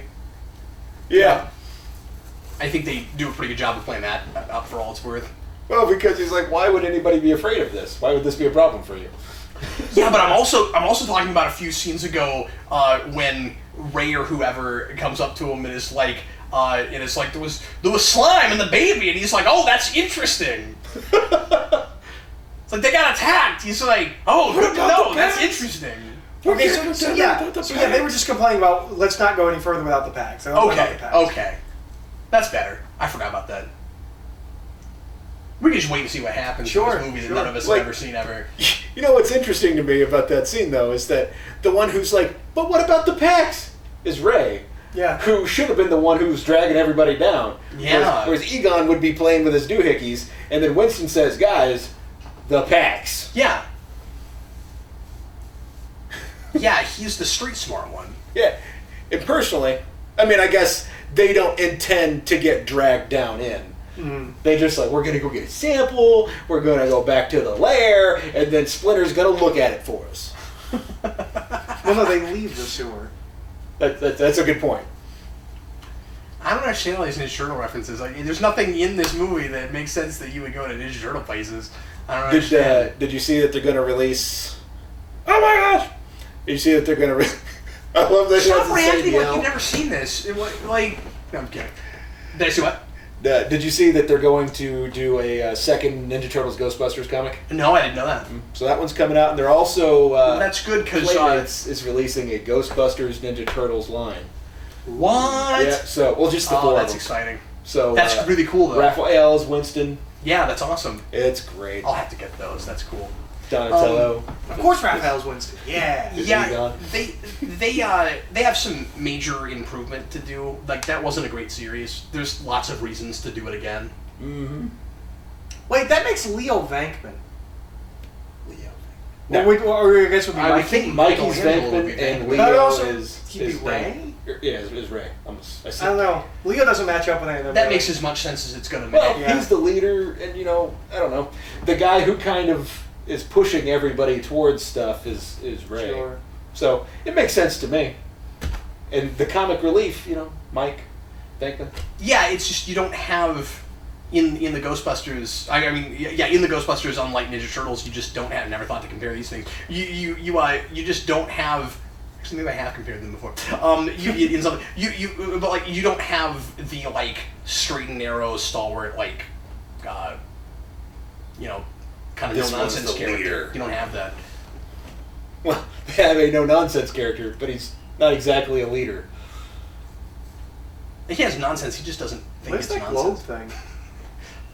Will that let us see the gunslinger? I don't know, but I think it might allow the Goblin King to control things. Sure. I think my favorite Lewis moment is when he asks if she wants to play Super Mario Brothers.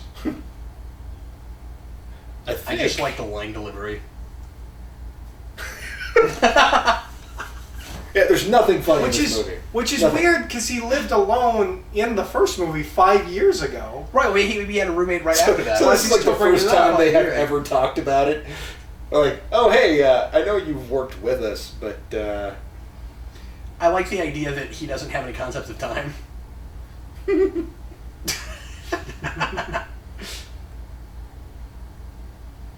So the thing that we said back toward the beginning of the movie, where like they're all cartoon characters, Mm-hmm.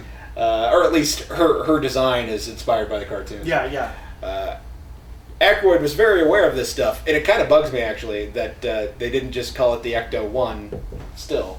So the one they drive here is the Ecto 1A, and they thought about calling it the Ecto 2, Ghostbusters. But there's 2, one Ecto in 2. Real Ghostbusters. Yeah, but the helicopter in Real Ghostbusters was the Ecto 2. Okay. Wasn't So the he's rocket like- ship the Ecto 3?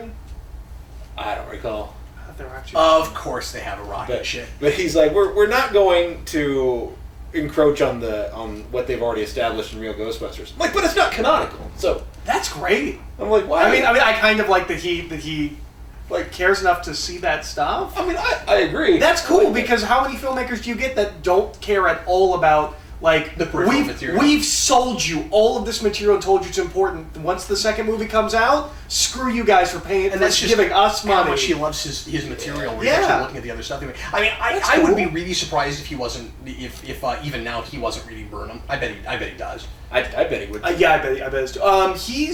He said something about Tobin Spirit Guide. I know. I don't remember if he has a foreword or. But he has said, something to do with He that. said something to Burnham about how much he enjoyed it. Have you gotten that? Yeah, It's really cool. I have the Nerd Block copy and the hardcover. Of course you do. What's the Nerd Block copy? It's the same thing. It's just paperback and green. Oh, I wouldn't like this much paperback. Yeah. What? That's why he got it. Do you have twice. the Ghosts of the Past?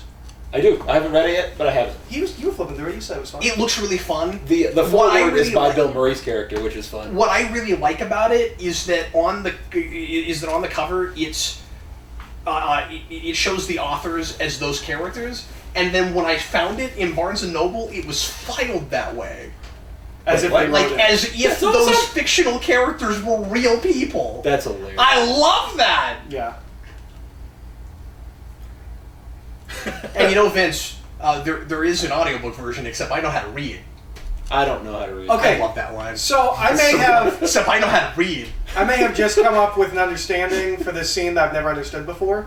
Because I wasn't paying attention to it. Okay, so they're having a I nice was dinner, thinking of other and those things. three guys come in covered in slime, like Yeah. completely uncivilized, and they spook everybody, right? Right. So I've always like I've always spook. I've always I thought get it. I've always thought like, okay, they're not idiots. See, Like, why hang would on they? just a second. Why would? Do you have one of those proton packs? My kid brother really wants one. So not everybody's forgotten about it. Okay, go ahead. Well, but they're on the rise again. This is now the Oh, point that's a good in the point. first movie where they're popular. How dare you have a good point? They're is he ashamed because he's in the Dana? or is he just whatever? Anyways, I'm sorry, go ahead. So I think it's because he's babysitting, and that's kind of an uncouth thing to do when you're babysitting. it's sleeping. You were that Or that's guy, just weren't what you? he's thinking. I don't know. If somebody walked in, I don't know if I was doing something like that, and somebody walked in on me when I was babysitting, I'd be like, "Oh no, we weren't doing anything." Like, Okay. you're in somebody else's house. Like, Yeah. He's clearly a virgin. That's if you were just making out, it'd be one thing, but they clearly were going farther than that. Anyway, That's true. What That's were you true. saying? We So- will hear his point, sir. So they come in, like a bull in a china shop, and they're all covered in slime. And I've always been like, well, they wouldn't do that. Like, they have some respect. They wouldn't just charge into the restaurant covered in slime, making a big scene. but the slime is emotion based, and it would be heightening their emotions, and they wouldn't actually be thinking straight in that moment. Like if they're really excited, it would make them more excited. Yeah. So I don't have a problem with that scene because it makes sense. High five. I already knew all that. Okay. But that's Okay, see, that was rude. Going right back to it when she walks into the other room. That's rude. That's rude. But it's a comedy! And it's supposed to be funny!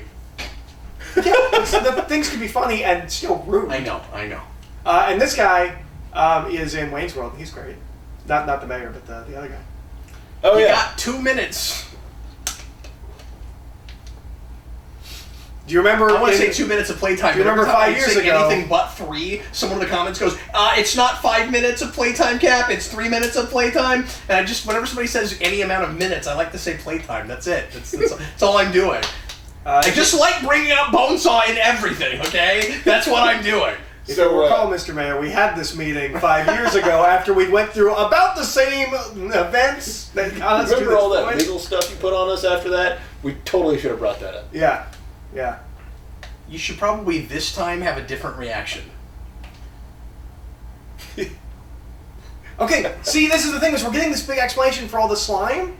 None of it is connected to Vigo. Vigo's not making this happen. Vigo's not, it's not connected And he at kind all. of just disappears from the movie. Yeah. As does the we need a baby plot. Yeah. Which is nice, because at least that's not the whole movie.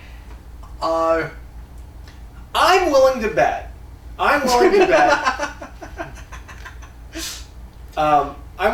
that the original draft of this movie, before the studio had any oversight, was entirely the slime plot, and maybe there was no actual villain because Dan Aykroyd's a crazy person, and Viggo Mortensen, Viggo the Carpathian, I'd watch him in is there. largely a studio mandate of it's got to have a villain, and he has to do. But he didn't want to not do the slime stuff, so he just did both of them. Yeah, and it is a real typical villain, especially for the time, but I still like the idea of a villain with a face in this franchise. Yeah, no, I agree. I'm not saying it's better. I'm saying I think that's how you get two plots aren't actually connected. Absolutely. Do you think Viggo Mortensen, when this movie came out, was in high school and everyone was like, "Oh, Viggo, you," he's like, "I'm not Carpathian, guys." That's what Viggo Mortensen sounds like. That was the basis for everything he did afterwards. Yeah, he's like, "I'm not Carpathian." I have to prove that I'm not a dude in a painting. So then he becomes Satan. I have to prove Yes, that he's I great. have nothing to do with He's the best part of Satan. that movie. I have to prove that I have nothing to do with this River of Slime. Neither did the Carpathian! That's a heck of a cast. I mean, Codius, or Coteus, however you say his name. Yeah. What, Elias Koteas? Yeah. I love Elias Koteas. And Is that what we're talking then about? Christopher He's Walken. talking about the prophecy. Oh, okay, yeah. Yeah. Viggo Mortensen. Because he was a guy in a painting. No, I'm not a Carpathian, but then he becomes Satan. Yeah, this is where it really loses me, is that they went to prison last time, now they go to a psych ward. Really? Do we have to do that? The psych ward stuff's not great. That scene should have ended differently. It should have been, okay, we've learned our lesson, this time we'll let you go. Because it is the same mayor, right? It's the same mayor. He says, Well, but then again, see you again. it's not because of the mayor that sends him there. It's that guy who's pulling strings saying that the mayor said to do it. I know, but Yeah, we I just think contrive a there's- reason to make the exact same thing happen again. Yep. It would have been really nice if he was like, okay, this time no one can send them to prison or anywhere. Yeah, and I think there's a line later in the movie where he's like, "Get me the Ghostbusters." Well, the Ghostbusters are indisposed. Like, why the hell did you send them there? Yeah. So, Which they did in the first movie. So I want to draw attention to a line that was said in the previous scene, because it just cracks me up. That almost 50% of us. So in other words, only one of the four.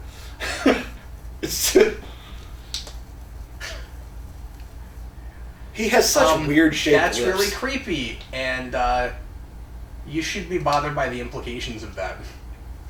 That guy's lips are so weird shaped. They're like fish, but strangely flat. Vigo or that character? Viggo. Viggo. She was married to Citizen Kane while they were doing this thing. All of his dialogue is pretty darn funny. Yeah. Yeah.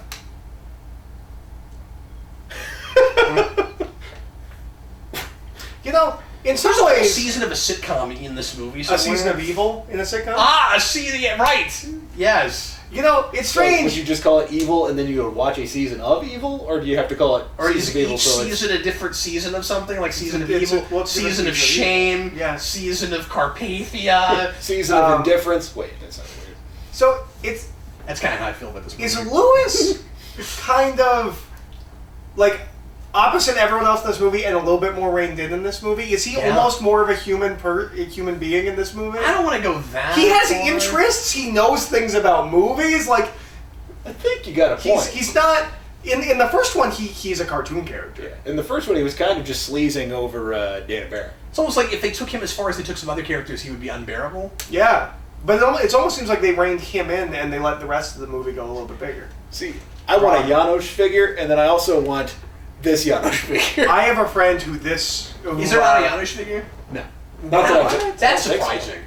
I don't think I At have. the very least, if you didn't make a regular Janusz, I would assume you would make creepy Janusz. I mean, Somebody well, that's really needs to redundant, make but- a giant Vigo painting to put in your house. I You have. need a Vigo painting? I keep telling my Yeah. wife, if we ever actually have a child, a Vigo painting will be in the kid's bedroom. Oh, that's So- just wrong. so, I mean, I maybe am- not a painting. A poster will be fine, but I'll have to go commission a painting. I have a friend who this scene is the scene for him as a kid. That freaked him out? That freaked him out as a kid. Oh, wow. Like, there's something about this. the eyes always freaked me out. I love extendo arms and that effect Ghostbusters, held up like, 100%. Love it. I just think it's so weird. I love that the shapes of things just don't hold any kind of probability in these movies.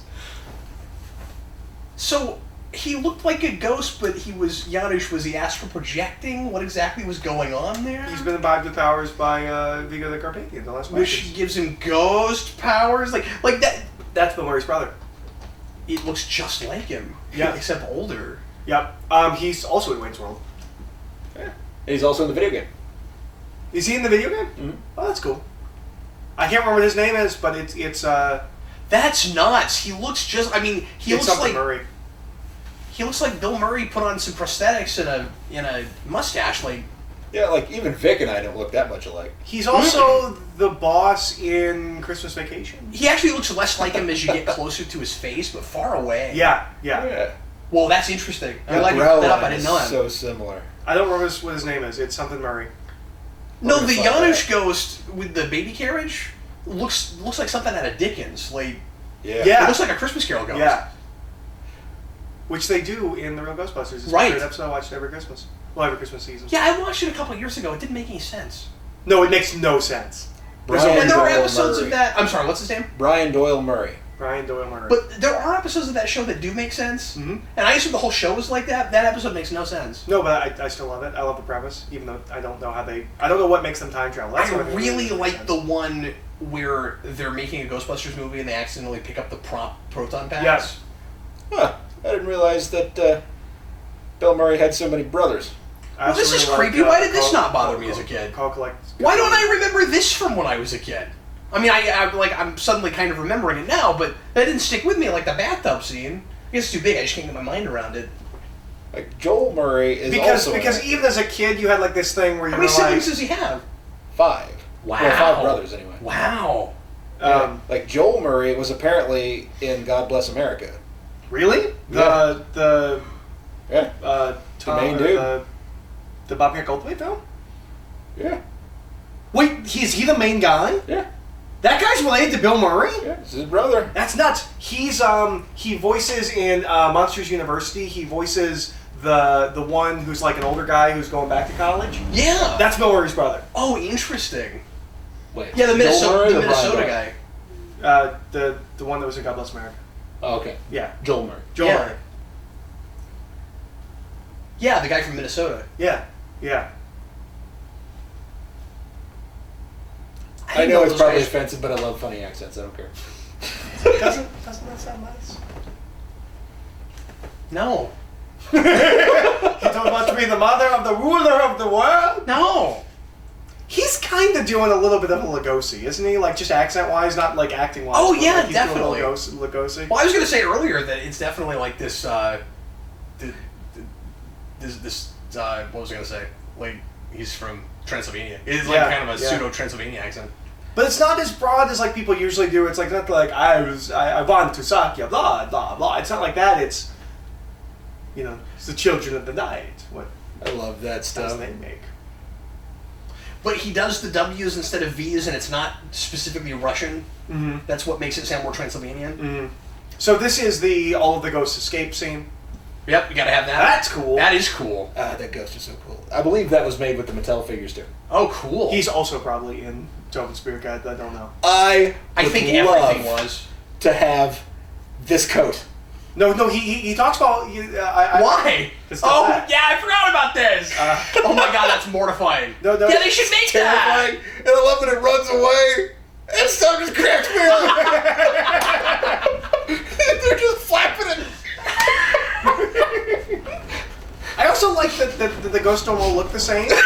Like these ghosts are all really cool. Yeah, and they're all monsters and stuff. Like there's ones that look like people. There's one that looks like monsters. There's ones that are physical. They're definitely looking at the corporeal. cartoon show. I really like that. I mean, the first movie did that a little bit. The cartoon show it's just like a really expanded in the way of ghost design. I feel it's just a very expanded. Sometimes I don't know if they're even fighting ghosts. I feel like most of the time they're not fighting ghosts. No. Cthulhu's not a ghost. The But boogeyman's not a it seems ghost. like if you Sandman's just not a make it ghost. translucent, no matter what it is, it could be a ghost of a monster. They come from alternate dimensions in the first place. I like this joke. But do they all I feel bad about it. Like are these ghosts alternate dimension ghosts, Vince, or are they just ghosts? I don't know. Well, that's Yeah. the thing is that I think what Burnham's really picked up on is something that was originally intended is the idea that the walls in these universes are fairly thin and easily broken by powerful creatures. So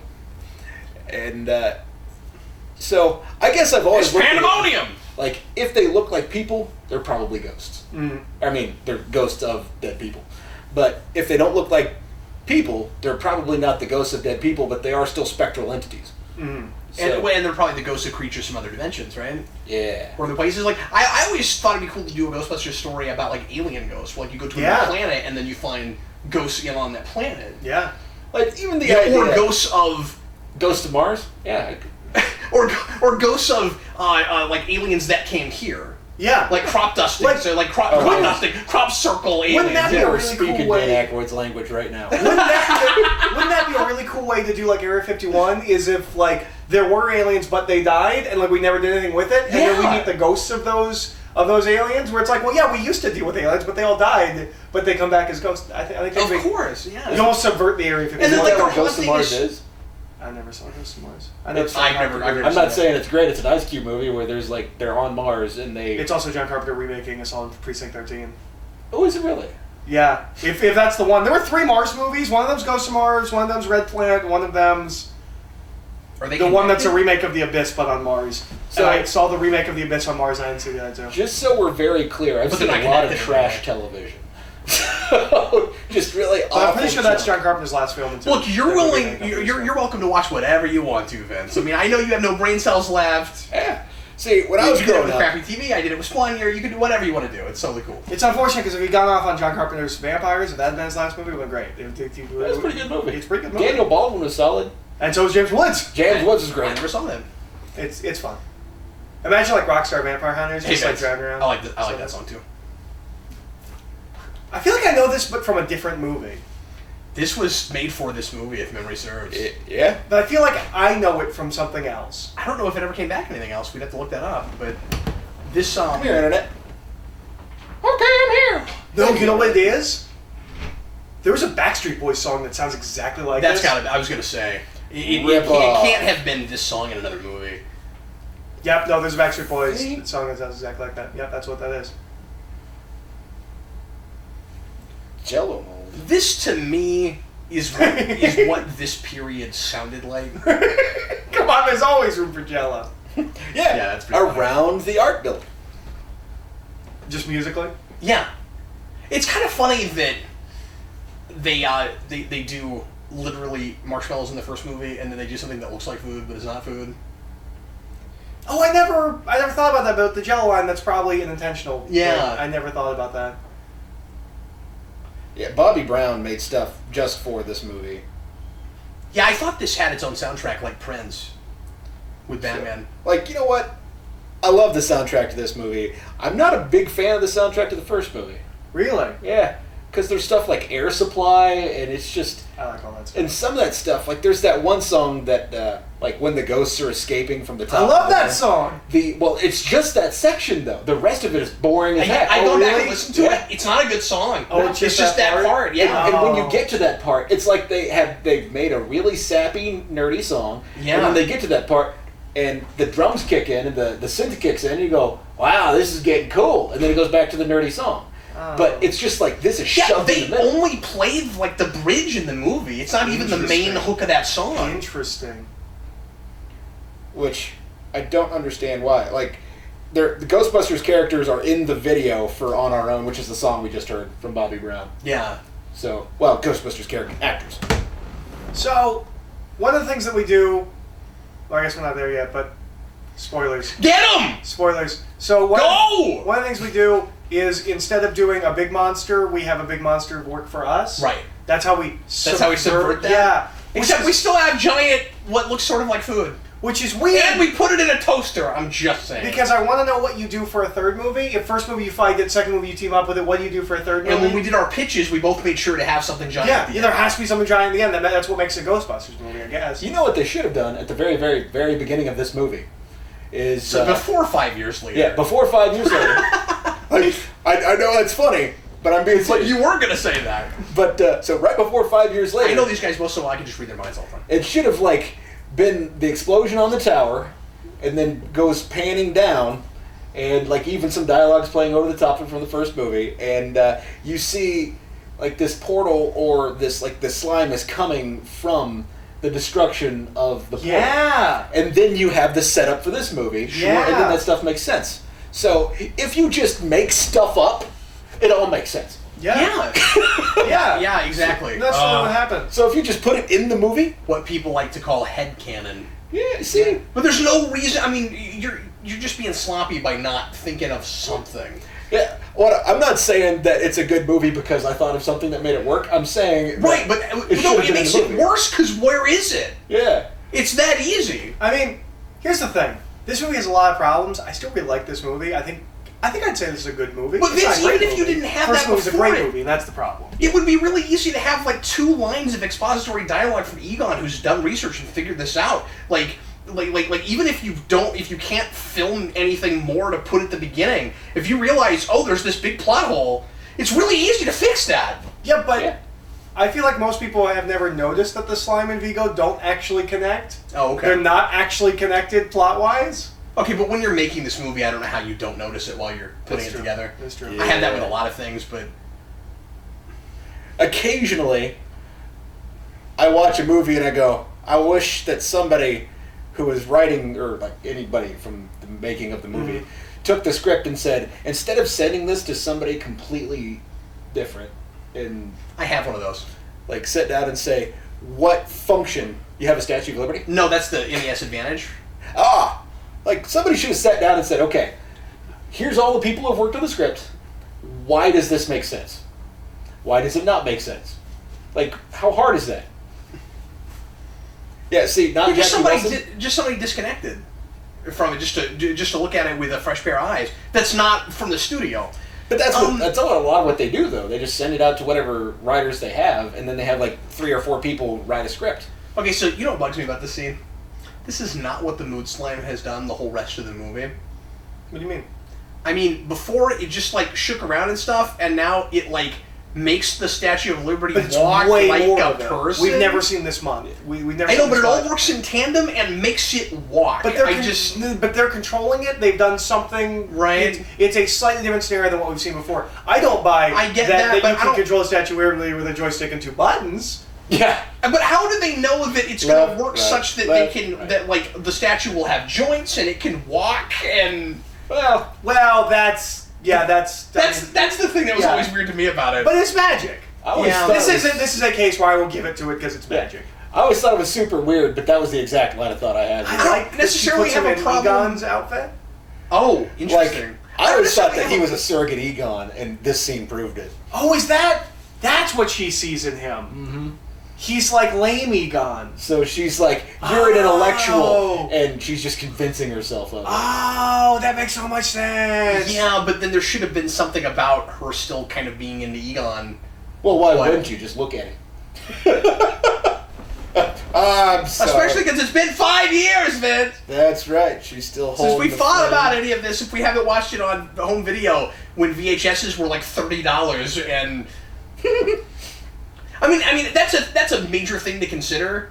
Is that one of the things this movie is probably relying on? Some is that a lot of people coming to see it haven't seen that movie in 5 years, and that becomes obviously more and more problematic as home video gets bigger. But like there would have been some of that, certainly, because home video is still relatively new. I mean, we've had it quite a few years now. Rental but is big now. But it's still But expensive. owning a Rental movie is is really not. big, yeah, absolutely. You can't rely on it like you could have 20 years earlier, but I do think that there's some of that. Yeah. That's not a thing you can begin to get away with now. No. So just to keep this narrative going of how this is exactly the same as the first movie, Stay Right. Puft, Statue of Liberty. Yes. Now, doesn't it... Thanks, now, Vince. I never thought of that. Now that we've seen this, doesn't it feel like a missed opportunity to have Statue of Liberty fight Stay Puft? Or another giant thing. Yeah, or another giant... Yeah, have the... Well, I guess what I was going to say is have the slime turn into a big creature, but then you're using the slime to fight the slime, and... Well, but it's reflective of whatever emotion is put into it. So you could have this controlled by the slime, and then you could make a giant Vigo out of slime and have them fight.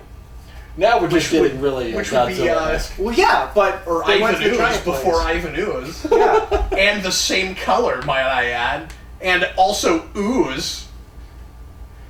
I like that he's like Did you not know even Ivan close Ooze to was the just a same size. backdoor sequel to Ghostbusters? I didn't know that. Did you know the Power movie was yeah. So, They're the Power Busters. you know, it's interesting. I always think that Slimer's like all over this movie. And kind God, of why is it intrusive. that you always know everything I know? You know all the things I'm gonna say. I always think, know them all. I always think Slimer's all over this movie. And that's really creepy.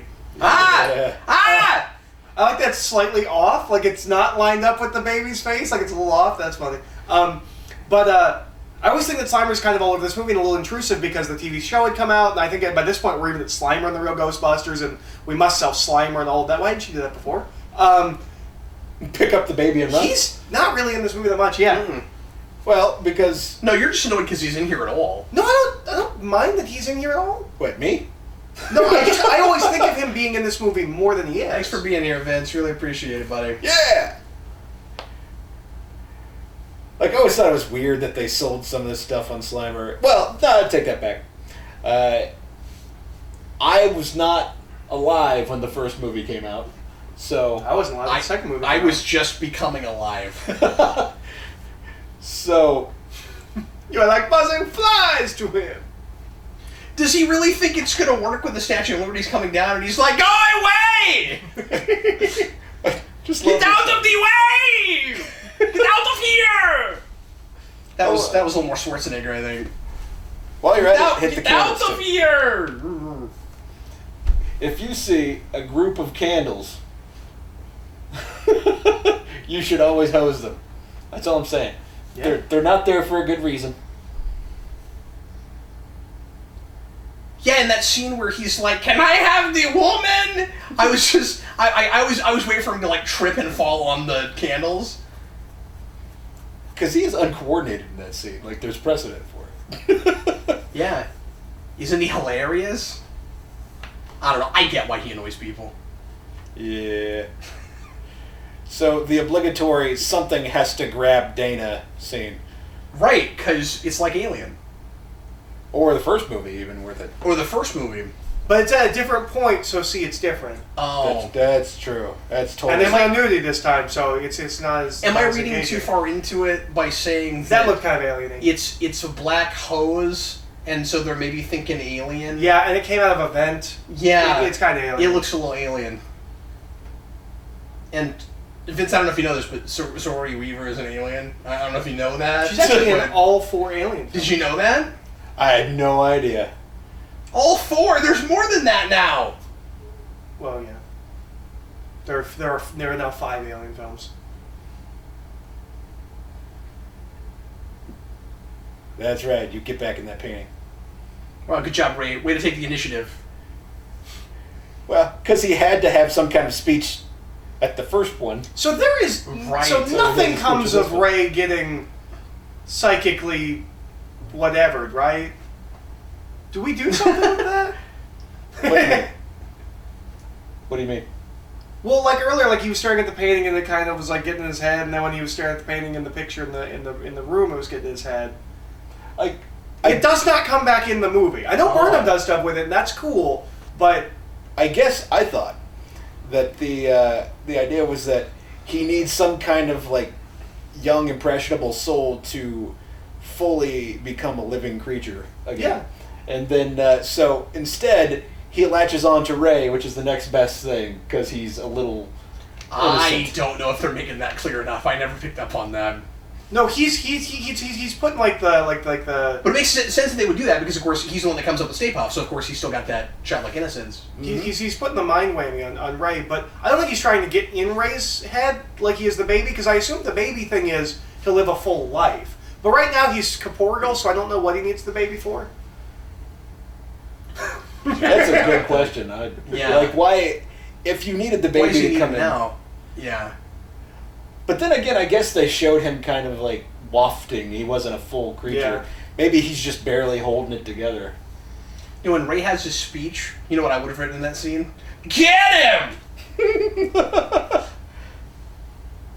Like, we could have, instead of just ripping off so much stuff in the first movie, we could have paid off some stuff in the first movie. Yeah. Yeah. That's so funny. Oh, I don't like this. I don't like this one bit. I always liked that the kid did that as he looked up. I was like, how'd you guys coordinate that? Like, did you put like little wires in his outfit? And There was way It's too not a much. Muppet. There was way too much of this kind of creepy stuff in my childhood, dude. Being picked up by an ancient wizard that came out of the painting. No, just this kind of imagery that we do with him. We do the weird face shift stuff, and I don't know, there's so much of that in movies from this time. So I guess in 5 years, everyone's just gonna forget that any of this happened, and that there was a building that had a bunch of slime all over it.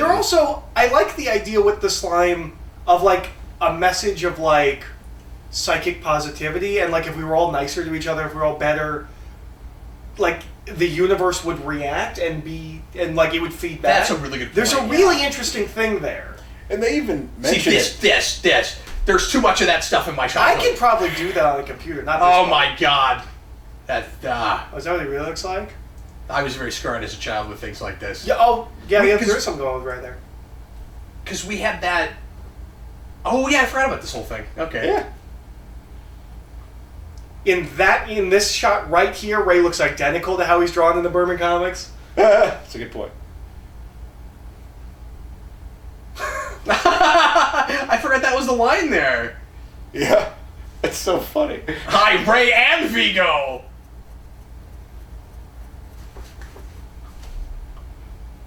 Like whatever I guess you're not fully Vigo. So yeah, that's all they do. So they do, in fact, do something with him putting the psychic whammy on That- hey, okay. Yeah. See? That Okay, I that forgot. crazy evil. Just watch the movie. That's what I was asking was, do they in fact do something with it? I couldn't remember if they just had that That weird crazy scene where evil he's... face thing is also something they do with an alien in Last Starfighter, and that's another thing that freaks me out. He looks like the face in the face. He looks like Pearl from Blade. Frost, you need me. That's great. You guys shouldn't touch that guy because he has a nuclear weapon on his back, and A nuclear particle accelerator. Oh, right. By the way, earlier in the movie, since you brought up the idea that it has this whole be nice to each other thing, they that's a great point. Yeah, they say it I thought so. between them and the mayor where they talk about the slime and he says, so what, you want me to ask however many people live in New York to just be nice to each other? Yeah. It's everybody's all these God-given disgruntled- right. Yeah. He's like, it's everybody's got to give a right to be something or another. I love that. I hate the patches. It's just so in your face. They don't right bother there. me at all. I think it's dumb. I think it's a stupid choice. It doesn't like hurt the movie for me. It doesn't hurt the movie for me, but I want to go talk to somebody. I say that probably every couple weeks. Yeah, you could almost make an argument that it's kind of it's the sad thing where it's kind of unnatural for human beings to always be nice to each other, so we can never have a perfect universe. Mm-hmm. Now, you want a Vigo poster. I want this poster, and I would proudly display it in my living room. I have considered finding this poster and the Vigo poster, and then cutting them horizontally, And then putting them together? and putting them on one of those rollers, so like you can flip it and it's Oh, fun. that's Just- cool. And Burn does stuff with that too, if memory serves. I feel like if he there's- does, I haven't gotten any Vigo stuff. I feel like there's something he does with that. So when I first saw this movie, I gotta tell you that when he said, "I think it's one of the fettuccinis," I had no idea it was a joke because I was a child. Yeah, sure. And then I came back to it years later and watched it, and I went, "That's great." So You know, yeah, it never occurred to me how hilarious it is that they leave the Statue of Liberty just flying. that's why they get all these sanctions put That's against what's it. funny. You know, again, this is not a great movie, and there's a lot of things about it that I think are pretty lame, but it sets up a potential really cool sequel, which I think is part of why it's really sad that we didn't get that. Mm. You know, I And I kind of think wonder. I think it's fun. Like, it's not great. The biggest sin that this movie has, and the biggest problem it had going against it making it in the first place, is you made a great movie and you're trying to do a sequel to it. Yeah. And that's a lot of pressure, and if you don't make a great movie, everyone's going to hate it. And I think that's the problem is, I don't think they made a bad movie, but they didn't make a great movie. But the and- studio didn't let them tell a new story. That is not on them. No. But I mean, even in the pilot that they made, Yeah. I think it's an enjoyable film. I don't think it's terrible. No, but I think part of the reason that it has the reputation that it does is because it's such a letdown that we didn't get a third one. And Yeah. so it hurts it over time, right? Mm-hmm. Well, people hated it when it came out. Yeah, but I think a lot of people were kind of indifferent towards it. There where were it was two like- babies? Yeah. Don't you You think hear there one were- of them died recently? that's- Oh, really? That's Yeah. generally... Obviously, he's not a baby. That's anymore. generally how you do that kind of thing here. They're Yeah. I know, young I men. was joking. I mean, one of them died recently. Anyways, sorry, you were saying. I was just saying that like, at the time, I imagine... I don't know, I was 6 or 5, but I imagine that a lot of people were probably kind of indifferent towards it and were like, okay, well, we got one good Ghostbusters movie, and we weren't in...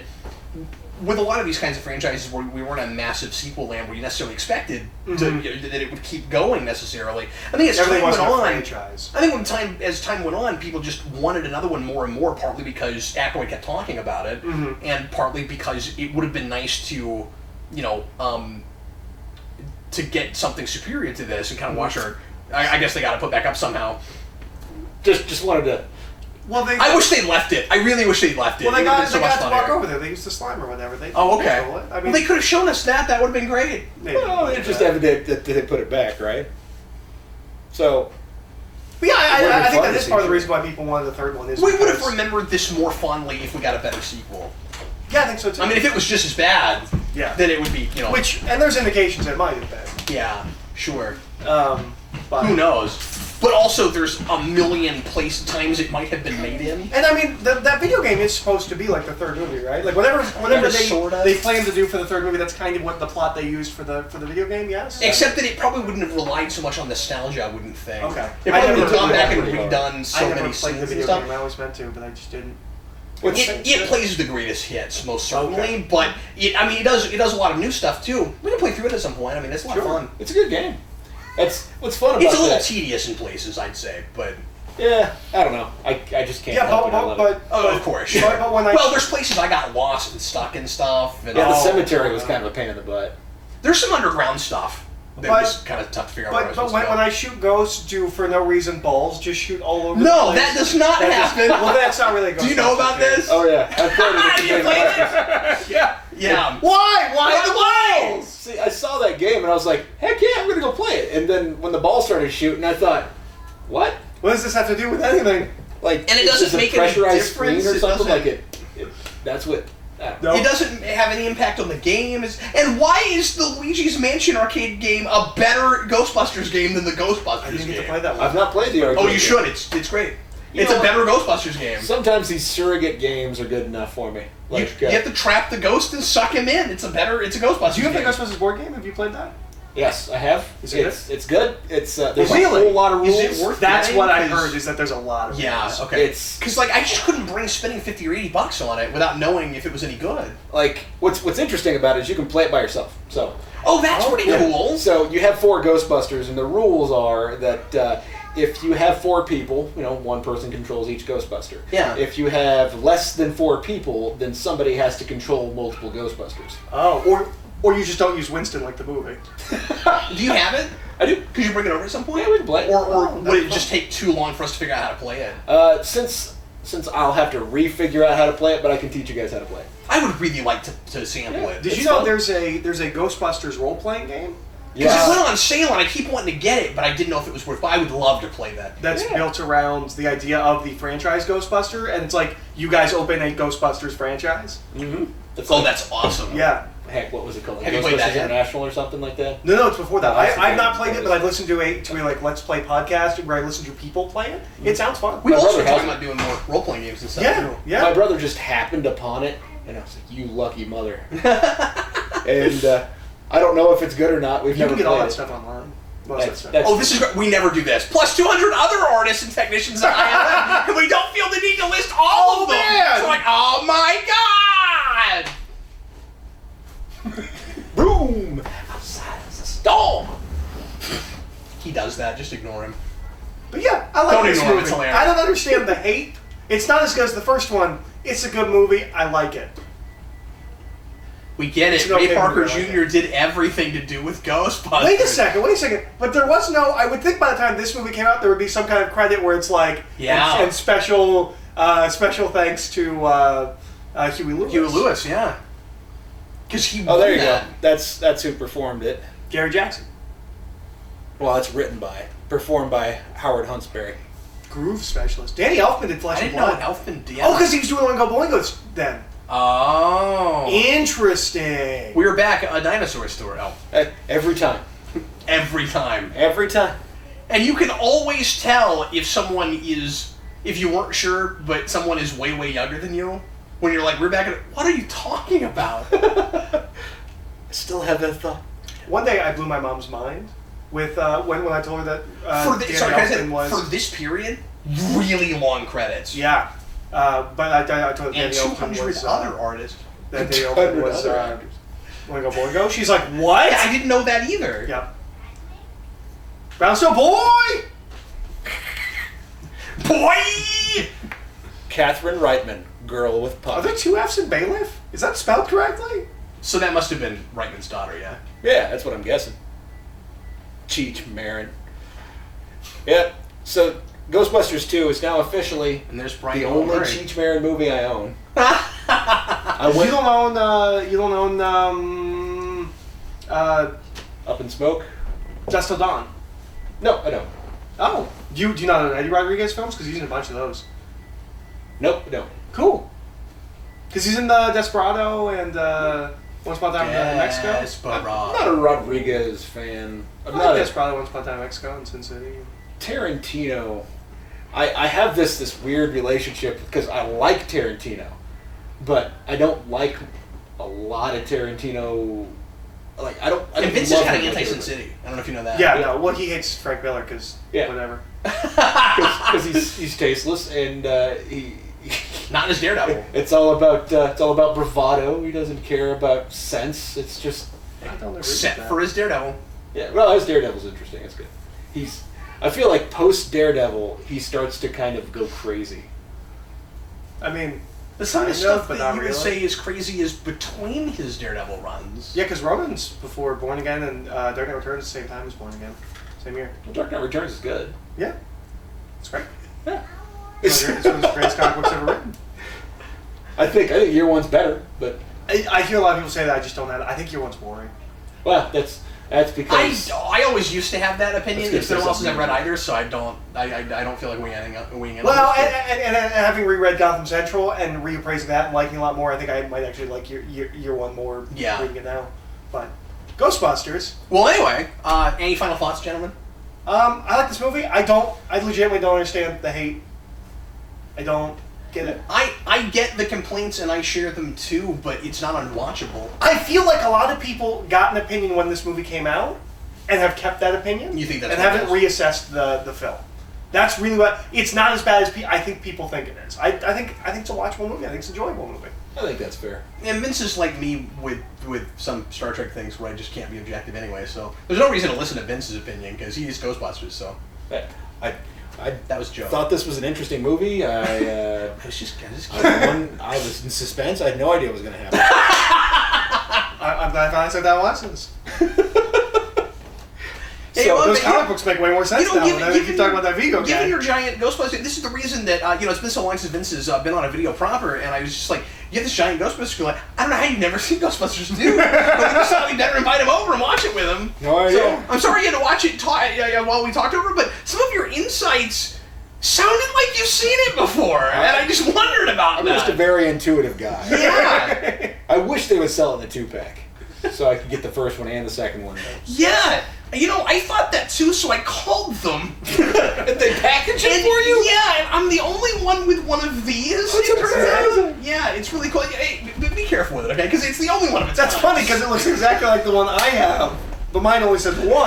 Right. It's yeah. even got a case for It's a weird that second it has this disc. Yeah, but I don't know if you noticed this, but with yours, I mean, I didn't expect them to make something brand spanking new. They just took material they had already, but I don't even notice. This is pretty thin. Yours, much thinner. It's like this. Mine has material from both films, and it's like this. I don't know. I really. It's interesting because on the box it says there's animated episodes. I was trying to figure out where they are. They're on your second disc. That's right. That was a mistake they made with the first release, and I told them they should fix it for this one, and then all my friends can be envious that I got the. And that was before that was on Netflix, so you couldn't even watch that show. Anyway, I had the DVD. Incidentally, I don't have that, but I do have the booklet. Really? Yeah. yeah, but again, yours is only half the size. When I was working at we'll call it Schmall Mart. I don't Right, know if yeah. any kind of. But when I was working at good old Wally World, somebody had stolen everything but the booklet and the case. So, like, there wasn't even plastic left behind. They must have had something they needed to wrap up. Like they left some food out at home, and they needed to cover that up. So it was just the booklet in the case, and my manager came by and he said, "Hey, can I have this? Somebody stole the rest of it. We don't even have anything to send back." And There's concept art for a Ghostbusters 2. You ever hear about Ghostbusters 2? What is this? So she said, "Sure, just donate to whatever charity we're supporting right now." And I said, "Cool." So I donated. She said, "Donate $1." I donated $1. Boom. Well, anyway, we're going to need to get going, but everybody, thanks a lot for joining us. Sure appreciate it. Vince, good to have you back. Yay! Thanks for being here. And we will, thank you for being here, too. Yeah. And anyway, we will see you again soon with more content here on Geekvolution, and I'm sure we'll have Vince back soon with something else. And in the meantime, I was Captain Logan. I was Eric. And I'm Vince! See you later, folks. Bye. Why am I waving? What? I don't know. Bye!